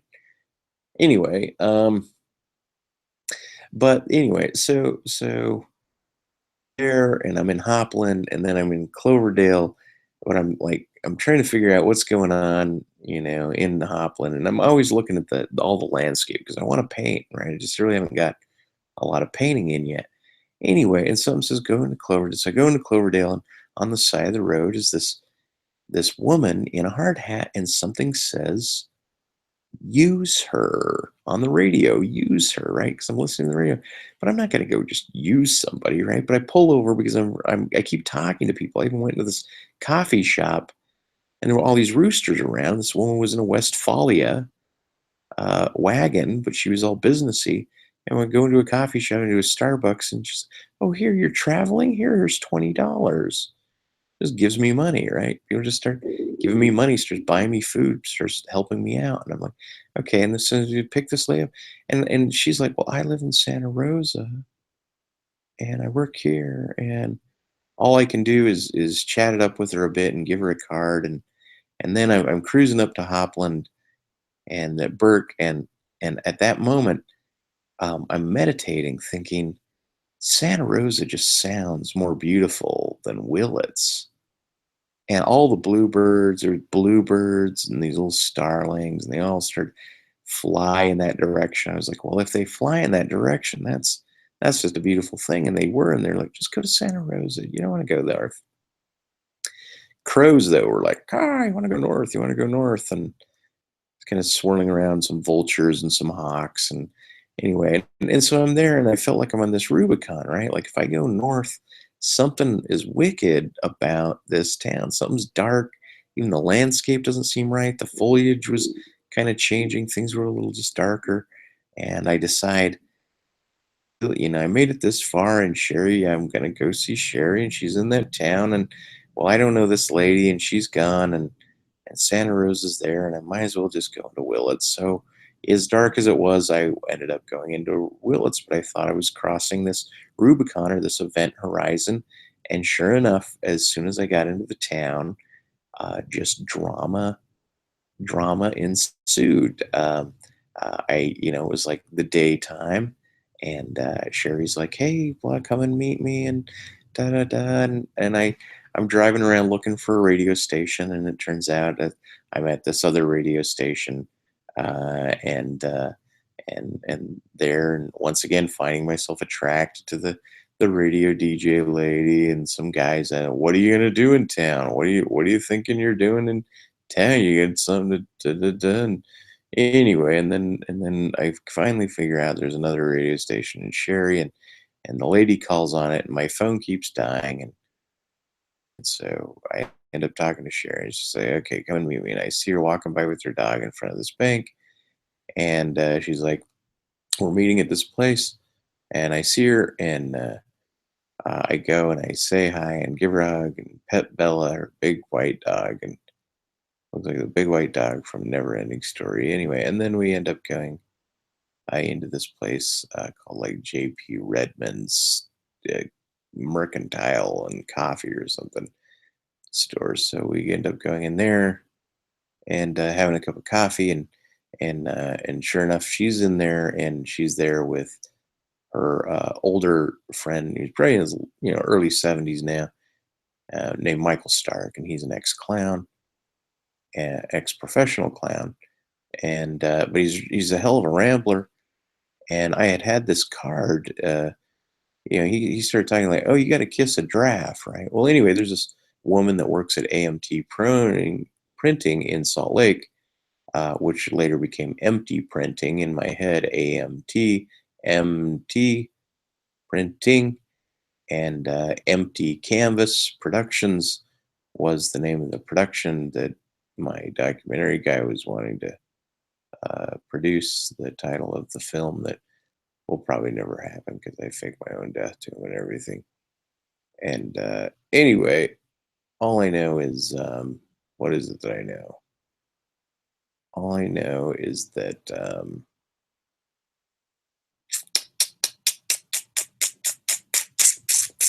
oh yeah, Sherry wants to hang out, so we kind of she say, "Hey, come to my studio and hang out." And we go, or so we're in the coffee shop, right? And we meet the banker, and he's just this young guy, and we're talking to Mike, and then Sherry's like, "Hey, do you want to go? I got to go to my studio for a bit. You want to come hang out?" And yeah, come hang out. And so we go into this closed studio, and she's working, but she just seems so super attractive, right? And for whatever reason, I'm just like, there's certain things that say, just kiss her, just be with her, just try to be with her, just just seduce her, right? Like the good old days. And I kind of get close, but I can't. I won't. Like I just don't. Um, and the images of men grabbing women and giving them big long 1940s. I'm going into the military sort of kisses start flashing on my screen. Everything's indicating that's the appropriate thing to do. And I don't do it, right? I don't go with the flow. I don't register what the environment's telling me. And then eventually, there's this book that that I see on the shelf that's called O. Henry. I was like, Oh, Henry? So I was joking around that Jesus H, Jesus, that meant Jesus Henry. Or I was joking to my dad, and there's a book, Jesus O. Henry. I'm like, Jesus O. Henry, what's going on? That's just crazy, like here's a new association. And Bella's under the thing, and Sherry's not really cooperating in this get it on or sex uh, sex or make out or whatever, thing that never actually happened. And so that time kind of passes. Plus, she's sharing a studio space with other people that are coming in, blah, blah, blah. And okay, so now what? Now what? She wants to go get a drink at a bar. Right when we walk into this bar, it's this old dirty tavern, right? And she said, well, when you go into Willits, if you want to make some money, you can always go into a bar and ask around, and people will tell you where you can go to clip weed for a living, or for, chump change, you can make some money. But anyway, when I went into the bar, we went into the bar. The first song that came on was a song that says, I am going to hell.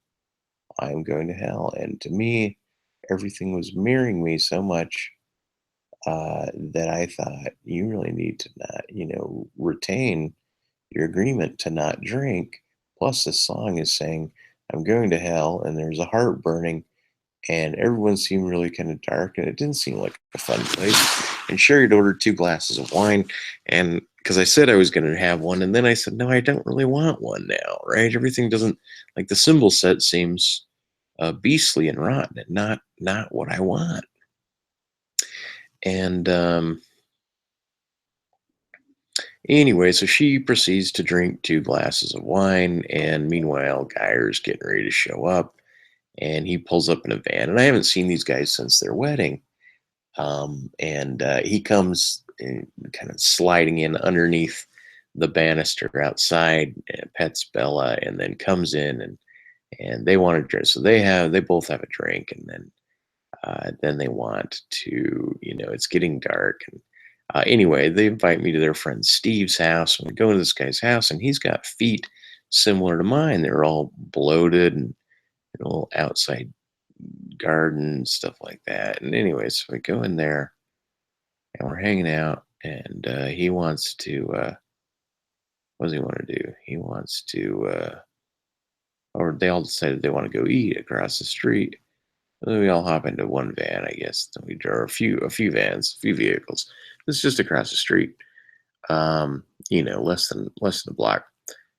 And they drive this guy over with bad feet. We're all there, so there's Michael and Steve and Guy are sitting next to Sherry, and me sitting next to Sherry. And Sherry, of course, orders wine at the restaurant also, so she's on her third glass. And Guy's there, her husband's saying, well, she doesn't really drink much. She's just drinking now that you're in town. And anyway, and I'm trying, they kiss, but I try not to look at it, because I'm like, yeah, it's a little, she's my ex-girlfriend. They're kissing in public, whatever, it's like, it's fine. They're married. That's their thing. And anyway, Sherry's like, well, Mike, you really threw me under the bus. And I said, hey, I had this intersection with an ex, and it was a real problem. I didn't, I sorry you think that I did that. And da da da. All I know is, yeah, they invite me back to stay in their trailer out in this swampy horse property. And so I go out there, and it all of a sudden, there's this tension that's building up. Meditating on the bed, and I start talking to Geyer, and he's starts smoking weed, and I'm like, well, I don't want to drink and I don't want to smoke, because it just fucked me up down in San Francisco so much. And anyway, all I know is that um, there was this flash of, I need to fight him. And maybe, it turns out later on I'm supposed to fight him for her, meaning it's as if mythically, by going into this city and being caught in this whirlpool, I am now in the throes of trying to help save Sherry like a princess that needed saving.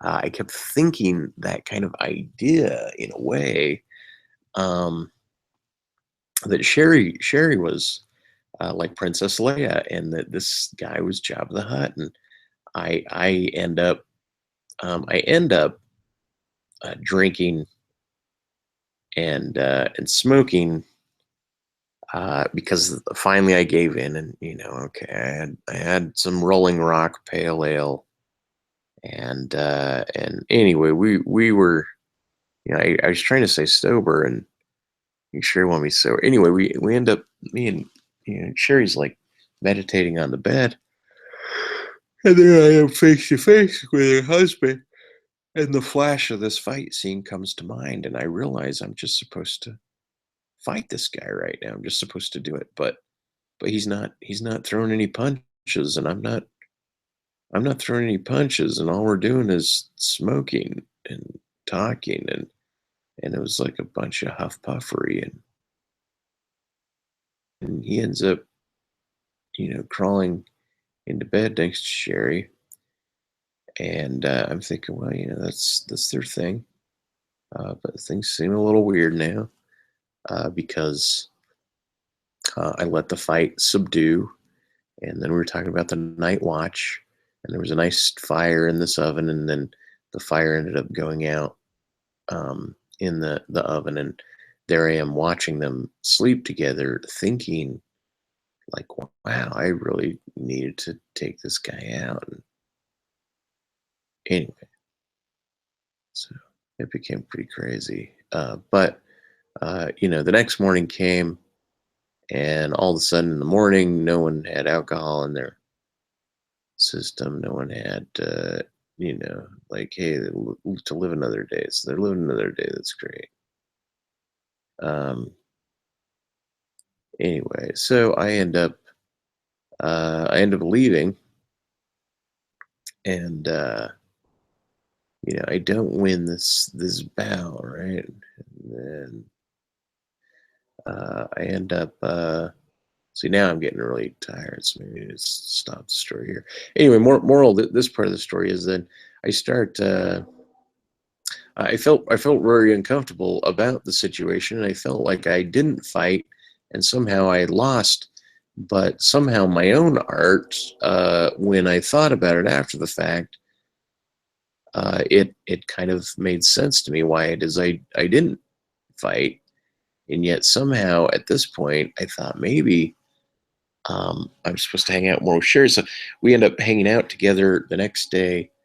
I take off, back to the coffee shop, and I'm hanging out, and uh, I meet this woman and this banker. I was parked on the side of the road sleeping, first of all, and uh, yeah, all I know is that it was like I had to leave the place. I guess I slept in my van one night on their property, and in the other night, and I don't know. All I know is that this woman shows up, and oh wait, now I'm definitely rambling. Okay, well, but yeah, I kind of have to somewhat complete this story, even though I'm getting really tired. And you probably should wake up and try to do something. But okay, so all I know is I felt like I was defeated, but that there was like this impending notion that she was like Princess Leia, and that he was Jabba the Hutt, and that night, and that it was my job as Han Solo to free her and to war for her. And yet, besides a simple glance, there was no indicator that this was actually the case. But there was like this mythical indication that this was the case. But because there was no real indication that this was the case, actually, it just seemed like there was no reason to get caught up in her fight scene. And so I didn't. Um, I'm more likely to now, even though I'm in Salt Lake, than I was then, but that's likely story. Anyway, so Sherry wants to go. She's doing some piece in this town called Ukiah, and I'm thinking of daughter for some reason, who I did a painting for, and was talking to him, and that's Tom's daughter's Kaya, spelled differently, and I'm thinking Kaya, why me and Kaya? And I thought da da da, and I don't know why I kept driving in and out of this town and Ukiah and these other towns, and I finally get this more time with Sherry. So I'm telling her how I was writing, how I needed they need to disentangle their relationship. She needs to get a divorce. I kept like posturing all this stuff about how they need to get away from one another. And we're down in a coffee shop interviewing some homeless people, and I'm really feeling one with her, in a way, and then um, in another way not. But I'm kind of feeling at home with her. And anyway, we end up driving back, and I'm at coffee shops writing more jokes and more stuff, and blah blah blah. And these lady, I go to this coffee shop, and I made this really pretty woman because I was sleeping in my van the next night inside of Willits, and this I was staring at this mural because in Saint Helena, I guess I drove out of town, and then something said drive back to town, so I drove back to town. But out of town, there was Saint Helena, and there's this great light, red building. Anyway, now I really am word salad. Anyway, point is, let's I end up meeting this other woman in the coffee shop, same coffee shop, um, and she was just beautiful. And I was thinking of everybody in my universe as a type of mirror to me. Everyone's mirroring me in some fashion. And anyway, there was the same banker that was there the initial time that I was there with the clown and Sherry, and the banker said hi, and he was listening to me with this woman. He said, "You know what?" He just turned around. He says, "Speak together very well. Are you his sister?" She's like, "Well, kind of." And looked at me and says, "There, you see, oh, you, yeah, kind of." Anyway, he's like, "Yeah, I just want to say you two should get together." And then he vanishes. And the woman was sitting underneath a red barn. I kept taking photos of red barns.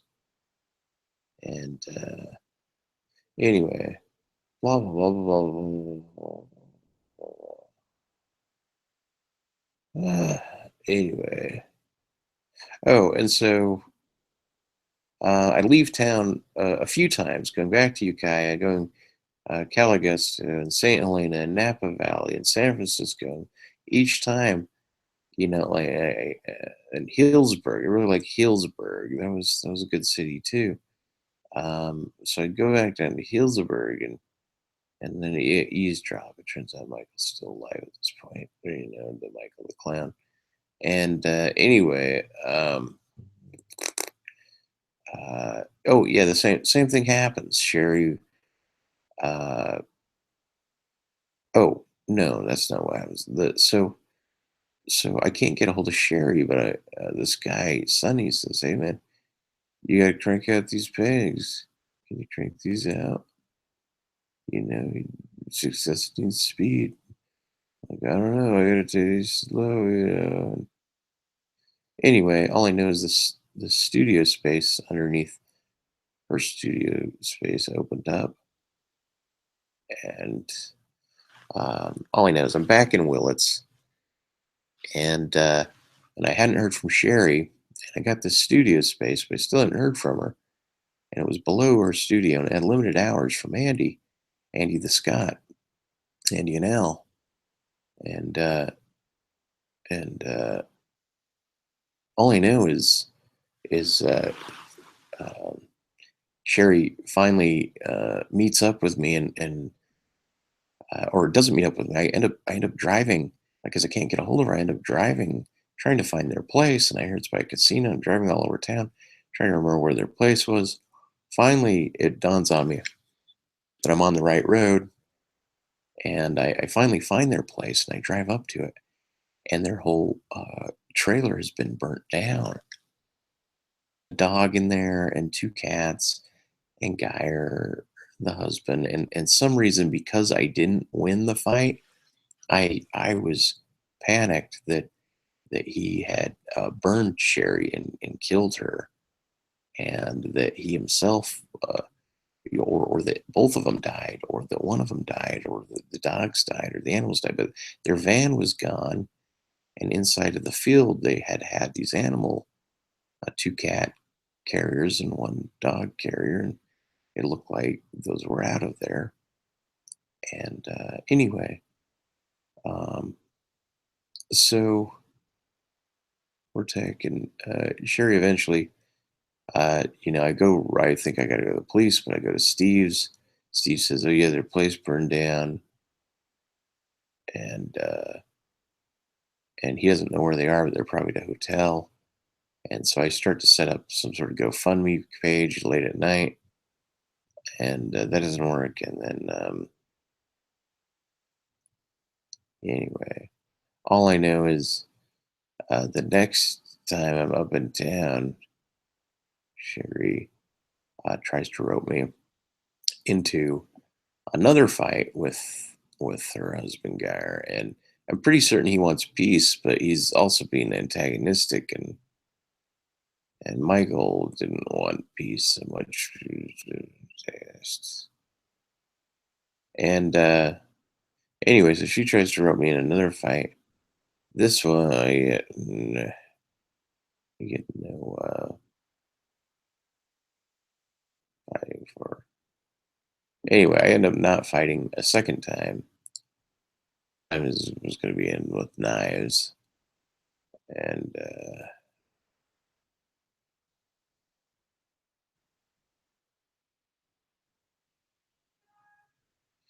oh yeah, okay. So now I'm about ready to pass out. I better not pass out. I better stop the recording. Anyway, point though is I almost get in a fight a second time. Her husband accuses me of setting the fire, which of course I didn't. I was out of town, and I was caught up in the drama. And I had met the woman, and I had to leave Willits again because I kept leaving Willits, and now I've driven all over. My tires are bald on the front, and they legally have to buy a new set of tires. And my credits, I'm blowing all my money on credit driving in and out of town, and da da da. And I'm depleting my credit, and finally just say, I gotta go. I'm gonna go down and finally paint in San Francisco with John Paul, and give this guy some of the artwork that wants to broker, and then I'm gonna head back to Salt Lake because I'm just done. I'm exhausted. This town has taken everything out of me because I kept driving in and out of town at this point. But I did have a bumper sticker called "Bring It Sanity" on a run last night. Anyway, it's like I don't. Yeah, I'm definitely rambling. My mind's definitely scat right now because I'm real tired. All I know though is I was down in San Francisco, or I read the Bible in Revelations in St. Hillsbury. I went to Hillsbury. And there was a hotel Bella, and their dog's name was Bella, and Beauty and the Beast was playing, and Bella, Bella, Bella. Anyway, and the woman in the coffee shop, I said, "You are the perfect reflection of me," because everyone's. And she says, "Well, do you live in town?" And I couldn't really answer yeah before the banker said yeah. And so there was just this good flirt. And she said, "Well," she indicated like, "Well, there would be a lot of work with you and I, if this was."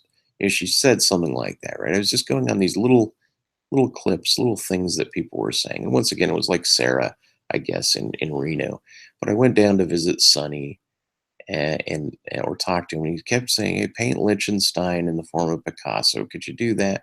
So I said, "Yeah, I can paint." And almost he says, like, "Well, I want you to paint Liechtenstein and Picasso." So I end up getting the studio space back up in Willis. And I realized like I need to go there and do business with Sherry in order to do painting. But I really don't want anything to do with Sherry or getting roped into her fights. And at this point I felt bad because I was like, I'm not there to seduce Sherry away from her husband. I went to their wedding. I respected this is what she decided to do. Um, there's just something that felt kind of it was starting to build like there was this implicit soulmate sadness that was kind of coming over me to her, over her husband, uh, who I viewed as a jackrabbit, and I was Saint Nick, and it looked like a Taj Gore painting of Saint Nick and a jackrabbit fighting one another, like Katy Perry versus Taylor Swift. Picture their knife fighting and stuff like that. Anyway, blah, blah, blah, blah. Yeah. Okay. So I drive. Oh yeah. Then I go do business, and I decide I go read the Bible. I realize 666 is the number of the beast. I'm the beast. Napa Valley is really crazy. I was down there. I had gone to a Jehovah's Witness church in St. Helena. I went to a Catholic church. It was really beautiful. Met this other lady named, I guess maybe it was April or Amy or something, who was French and just gorgeous in St. Helena. And I thought about getting a job there just because of her, just because of the wealth moving through this valley and the people, and it was different, and just start somewhere new. And for whatever reason, I kept seeking a job, just going with the flow, going with the spirit, and my confidence was rising, and there was money, and there's possibility, and I met this woman up there that, and anyway, and it had dawned on me that there was something in the Bible that said, he is the beast, but he's not, but he is. He'll go here, but he won't, but he will. Something like that. It was this kind of he is and he isn't, but he won't and he will, and then the beast will die, and the red dragon will appear, and then the goat and will dominate, and this will be the way of this and that. And I thought, well, I'm all the characters, and I just need to move through this appropriately. And all I know is I ended up failing. And then I saw Superman versus Batman. And when I went back, so I drove back to St. Helena like mad fire because I thought I love uh, the woman in the coffee shop. This has nothing at this point to do with Sherry.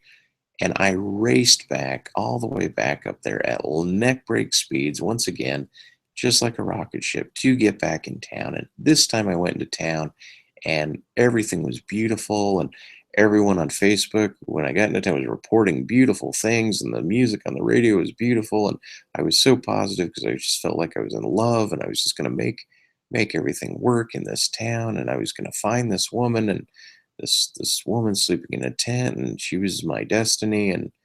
And I got to town, and I was there for a few days, and got the studio. And that's when Sherry, I had found out, that their place burned down, and Sherry showed up and then tried to get me in this other fight again with her husband, and that got subdued. And I was back in town, not for that, but for this other woman. And I felt like, wow, I'm in the darkest times, and this painting, and I thought it was okay.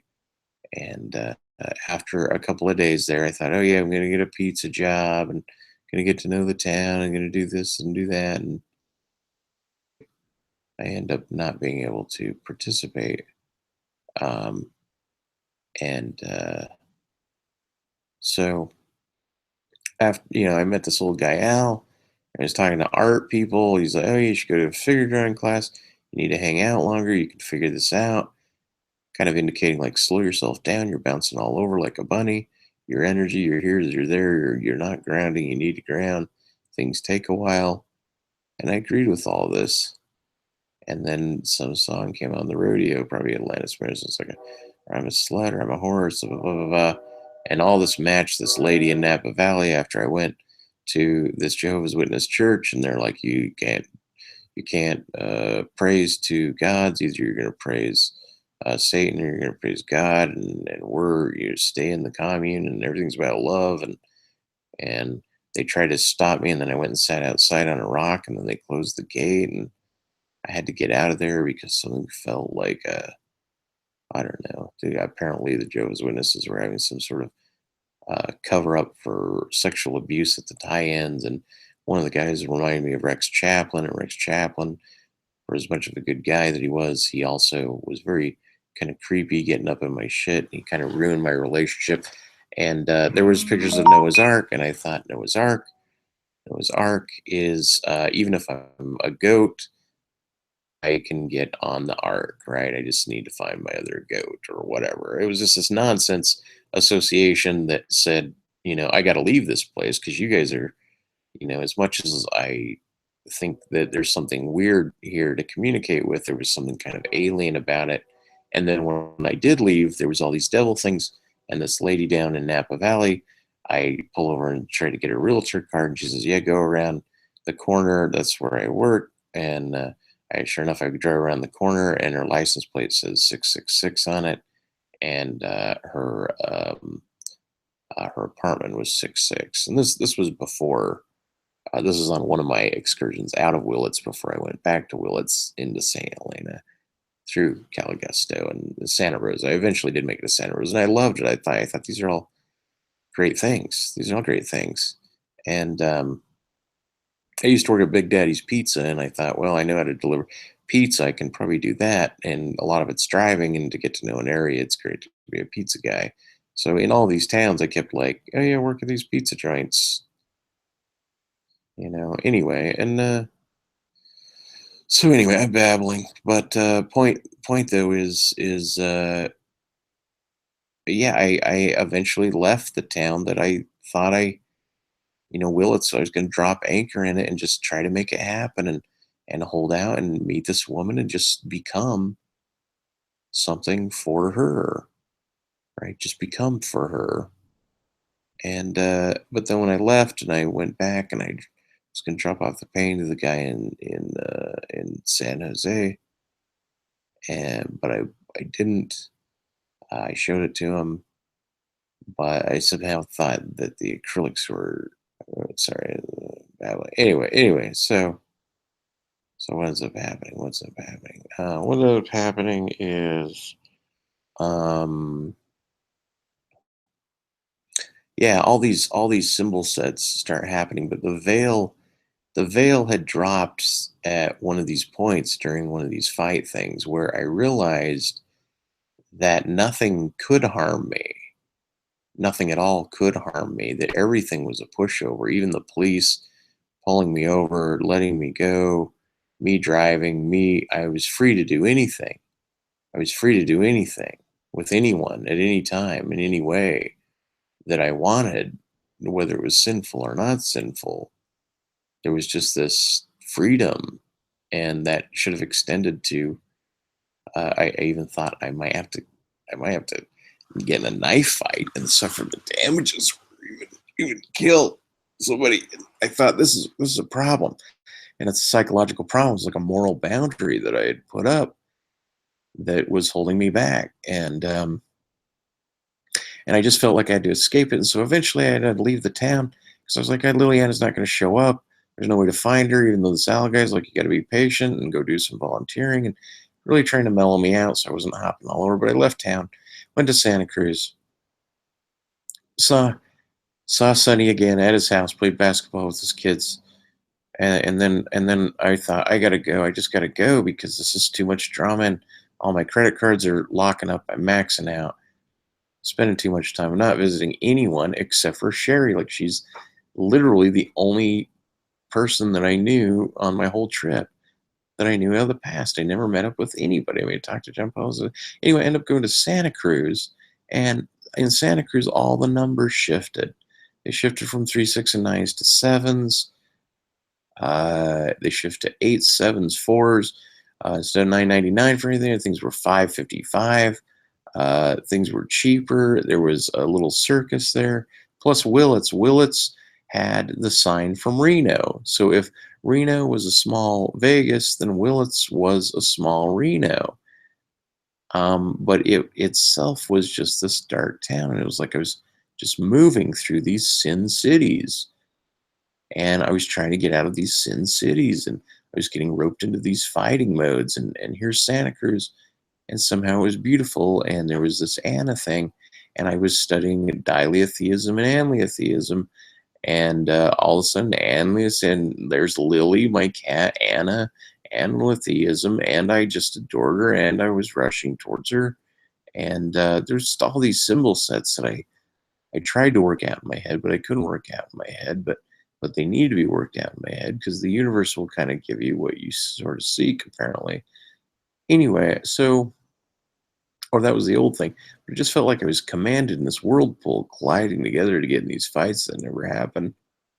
And they're moving back to Salt Lake. I'm in Salt Lake right now, so we should maybe meet up at a later point. And yeah, yeah. Oh, okay. So I get to Santa Cruz. So I think Santa Cruz is the best city, and but the woman's up there. She's the best woman. But things started opening up, and I started flirting with this one woman, and this job opened up, and I could have just taken this job and become a barista and just started building my life right there in Santa Cruz. And I picked up a hitchhiker college girl named Kay and drove her, and there was something about MK Ultra that's been on my mind for so long. And but I just dropped her off. But I thought I'm in a town where women are feeling free to hitchhike, and there's a circus and there's a beach, and I'm a clown and I'm a painter, and the symbol set was right in Santa Cruz. I'd never been there, and I thought this town is beautiful and amazing, and I was just feeling free to do anything. And I went into this heart shop, fabric shop, and I bought this dress stuff material, and I went and mailed a card back to Brianna at AMT Printing in Salt Lake, which is here. And it was Venus de Milo, and I've always thought of her as that. There's another woman, right? And I realized maybe that the dragon with 7 heads and 10 crowns in Revelations was really just that I there was always 7 women on my mind. Two that want to own me, one that wants to stone me, and one's just a friend of mine. Take it easy, take it easy. Anyway, and all I know is I thought maybe that's what's going on is in my head is that my mind is just split amongst gender and wish and love and issues and being a beast and being a dragon and then losing and dying and coming about and then suffering and all of things started to make sense. And then what I realized was that all of everything is active and alive and reading me, and that Earth has me. I don't have Earth, and I don't know how to move through it. And finally, at this ripe age of 46, which I am now, I'm awakened to the having this sense of complete power. And anyway, I end up going to Santa Cruz, and then I get the job offer, and it's at 7 in the morning. I wake up at 5, and I don't take the job. And just somehow out of the blue, when I'm ready to check out, Liliana likes my art page. And there I'm thinking, now I need to go back to Willits. I need to go back to Willits.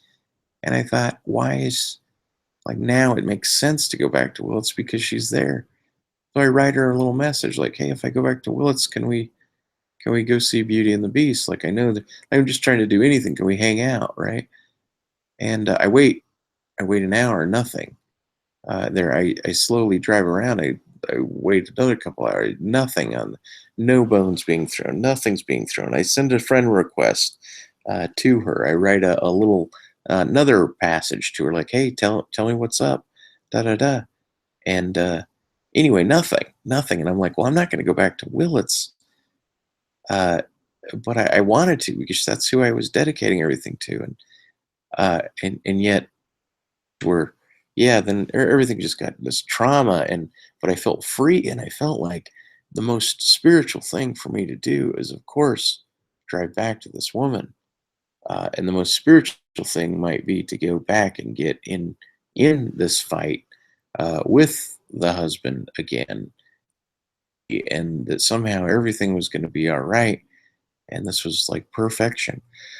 And I get all the way back into Salt Lake, realize like I drive all the way back into Reno, and then I go back to see if Sarah's there. And and she's not. And then there's an issue and blah blah blah with this other bartender lady, and I something was wrong, and all I knew is I just had to leave. I just had to get back to Salt Lake because I had passed this Rubicon, and at the same time, I think I was in Reno or in one, yeah, I think I was in Reno or Truckee or something like that because I was cruising around Lake Tahoe late at night, and there was a job opening at Squaw Valley as a reservations agent. Squaw, Indian lady, go there. It's a ski resort reservation agent. I'm an agent of the reservation, meaning I'm warring with the Indian, which is an old thematic thing for me in terms of Lamanites and Nephites and that type of thing, and the native protests and trying to help out the natives. And there was my spirit and like a warrior spirit, but not a spirit. And then all I know is my phone had lost. Oh yeah, my phone took a bath in El Bonita at a thing, and I had picked up this hitchhiker out of town, out of Willits. One of the times he was, what was he? He was like, I don't know, not Jamaican.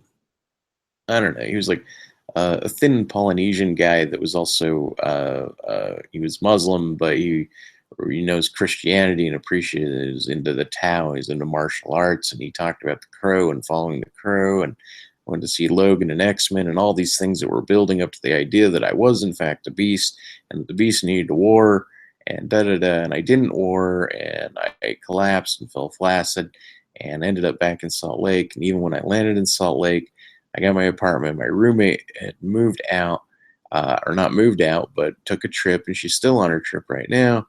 The day after, and she took her cat, and so I'm here all alone, and there's this freedom to do anything. And I just thought all I needed to do, like when I woke up in up, and granted, none of this is going to make sense to any of you, and it's not as profound to whoever's listening, but to me, this was this huge awakening of my personal freedom and liberty and gift, just of being a member of Gaia on the planet. That I'm blessed, and that opportunities should open to me in order to make life more complete and full and develop love and offspring. But when I woke up, there was this command, a mythic spiritual command when I knew that really all I am is a spirit. I just am nothing but spirit. Everything is merely spirit. It's not a ghost. It's all spirit. And then there was just this like loss of faith and this derogatory moving against this command to drive all the way back from Salt Lake to Willits. And I had freed up like $1,000 on my card. God's inheritance is so broad and it will come to you, but you must, be with the ghost and the spirit and be in the spirit. And I fought it, and I broke down, and I rebelled against it. And then even today, I was like, no, I must be here for the utility of things. I must, even though it's all a card house, like all of reality is one big card house. It's a digital card house, and everybody's just showing up in the matrix as like little angels floating me around, like 144,000 at any given time.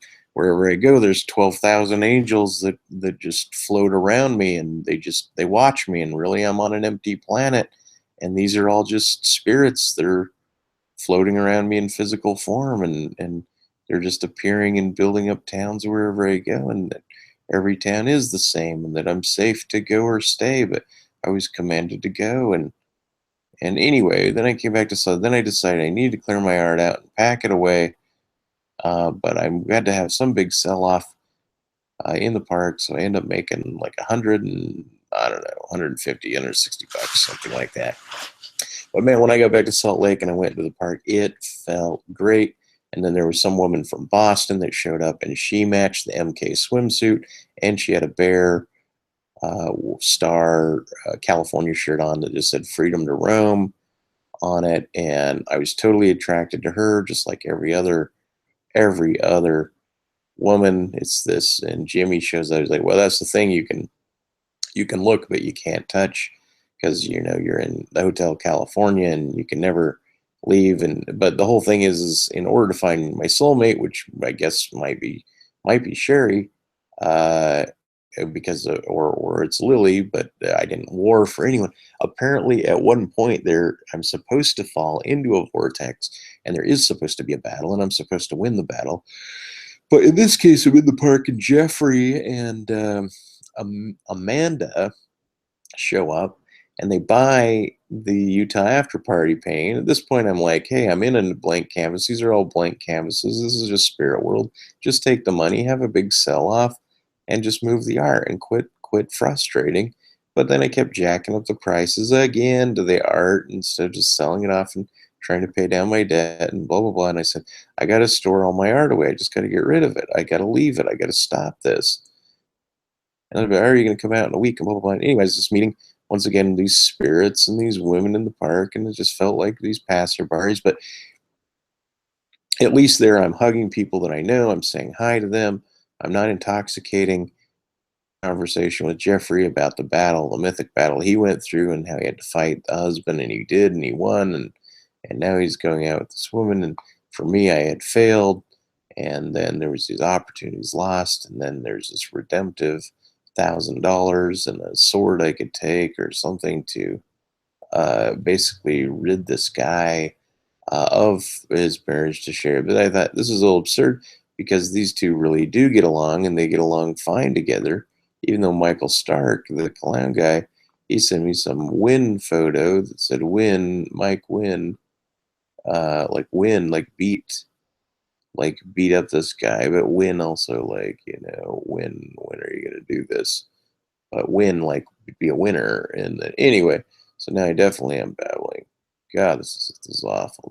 This definitely gonna not keep this one public. Um, okay, so then what's up happening? Yeah, I get all the way to Salt Lake, and then I'm commanded to drive all the way back. But then I end up going to the park, which feels right and wrong at the same time, and there's a battle in heaven. I'm losing the battle, I'm winning the battle, or something's wrong, and this and that, and I can stay and I can go, and I'm free to do anything. And then if I get a job here, then all of a sudden things brighten up. And so I got applications, but then I didn't fill them out. And then I was loading up this storage shed, and I'm doing all these things, lamenting and in rain and loading it and da da da. And then I had to go back out there and I visited my parents. And then my parents realized that I know that they're just a cardboard cutout, and but they're not, but it's a two-dimensional sense of things. Like everything is what do you call those, like cardboard posters of yourself in flat two-dimensional space, and then I'm just in a hollow deck. And anyway, all I know is I didn't go back, and then I felt weird because the lady Liliana, when I was in Reno or on my way back, at the same time my mom called. She had friend requested me, and then there was something about Ernie.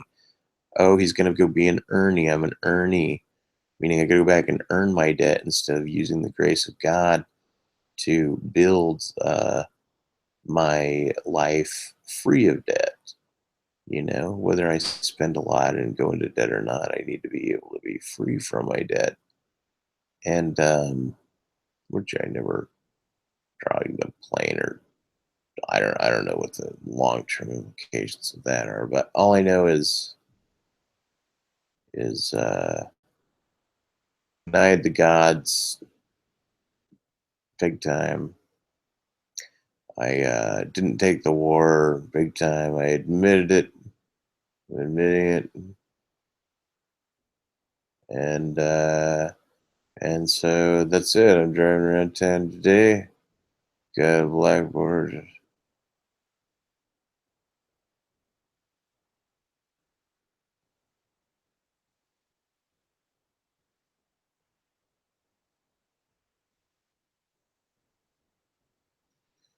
Anyway, okay. So before I pass out, I'll just end by saying I lost my mind because everything was crystal clear that I could do anything, but that I'm all alone in Monopoly, us, mono, me, poly, every multiple us, all of us, and that I'm combined and everybody knows everything that I'm doing, and there's an echo.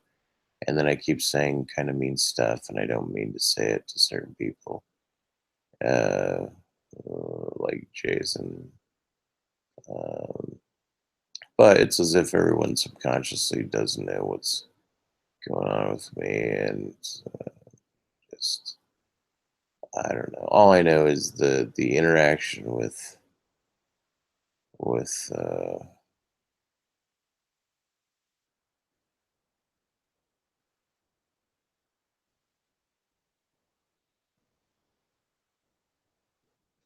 Okay, so that's that. We're gonna hang up. Thanks for listening, everybody. Appreciate the hangout, and have a good night.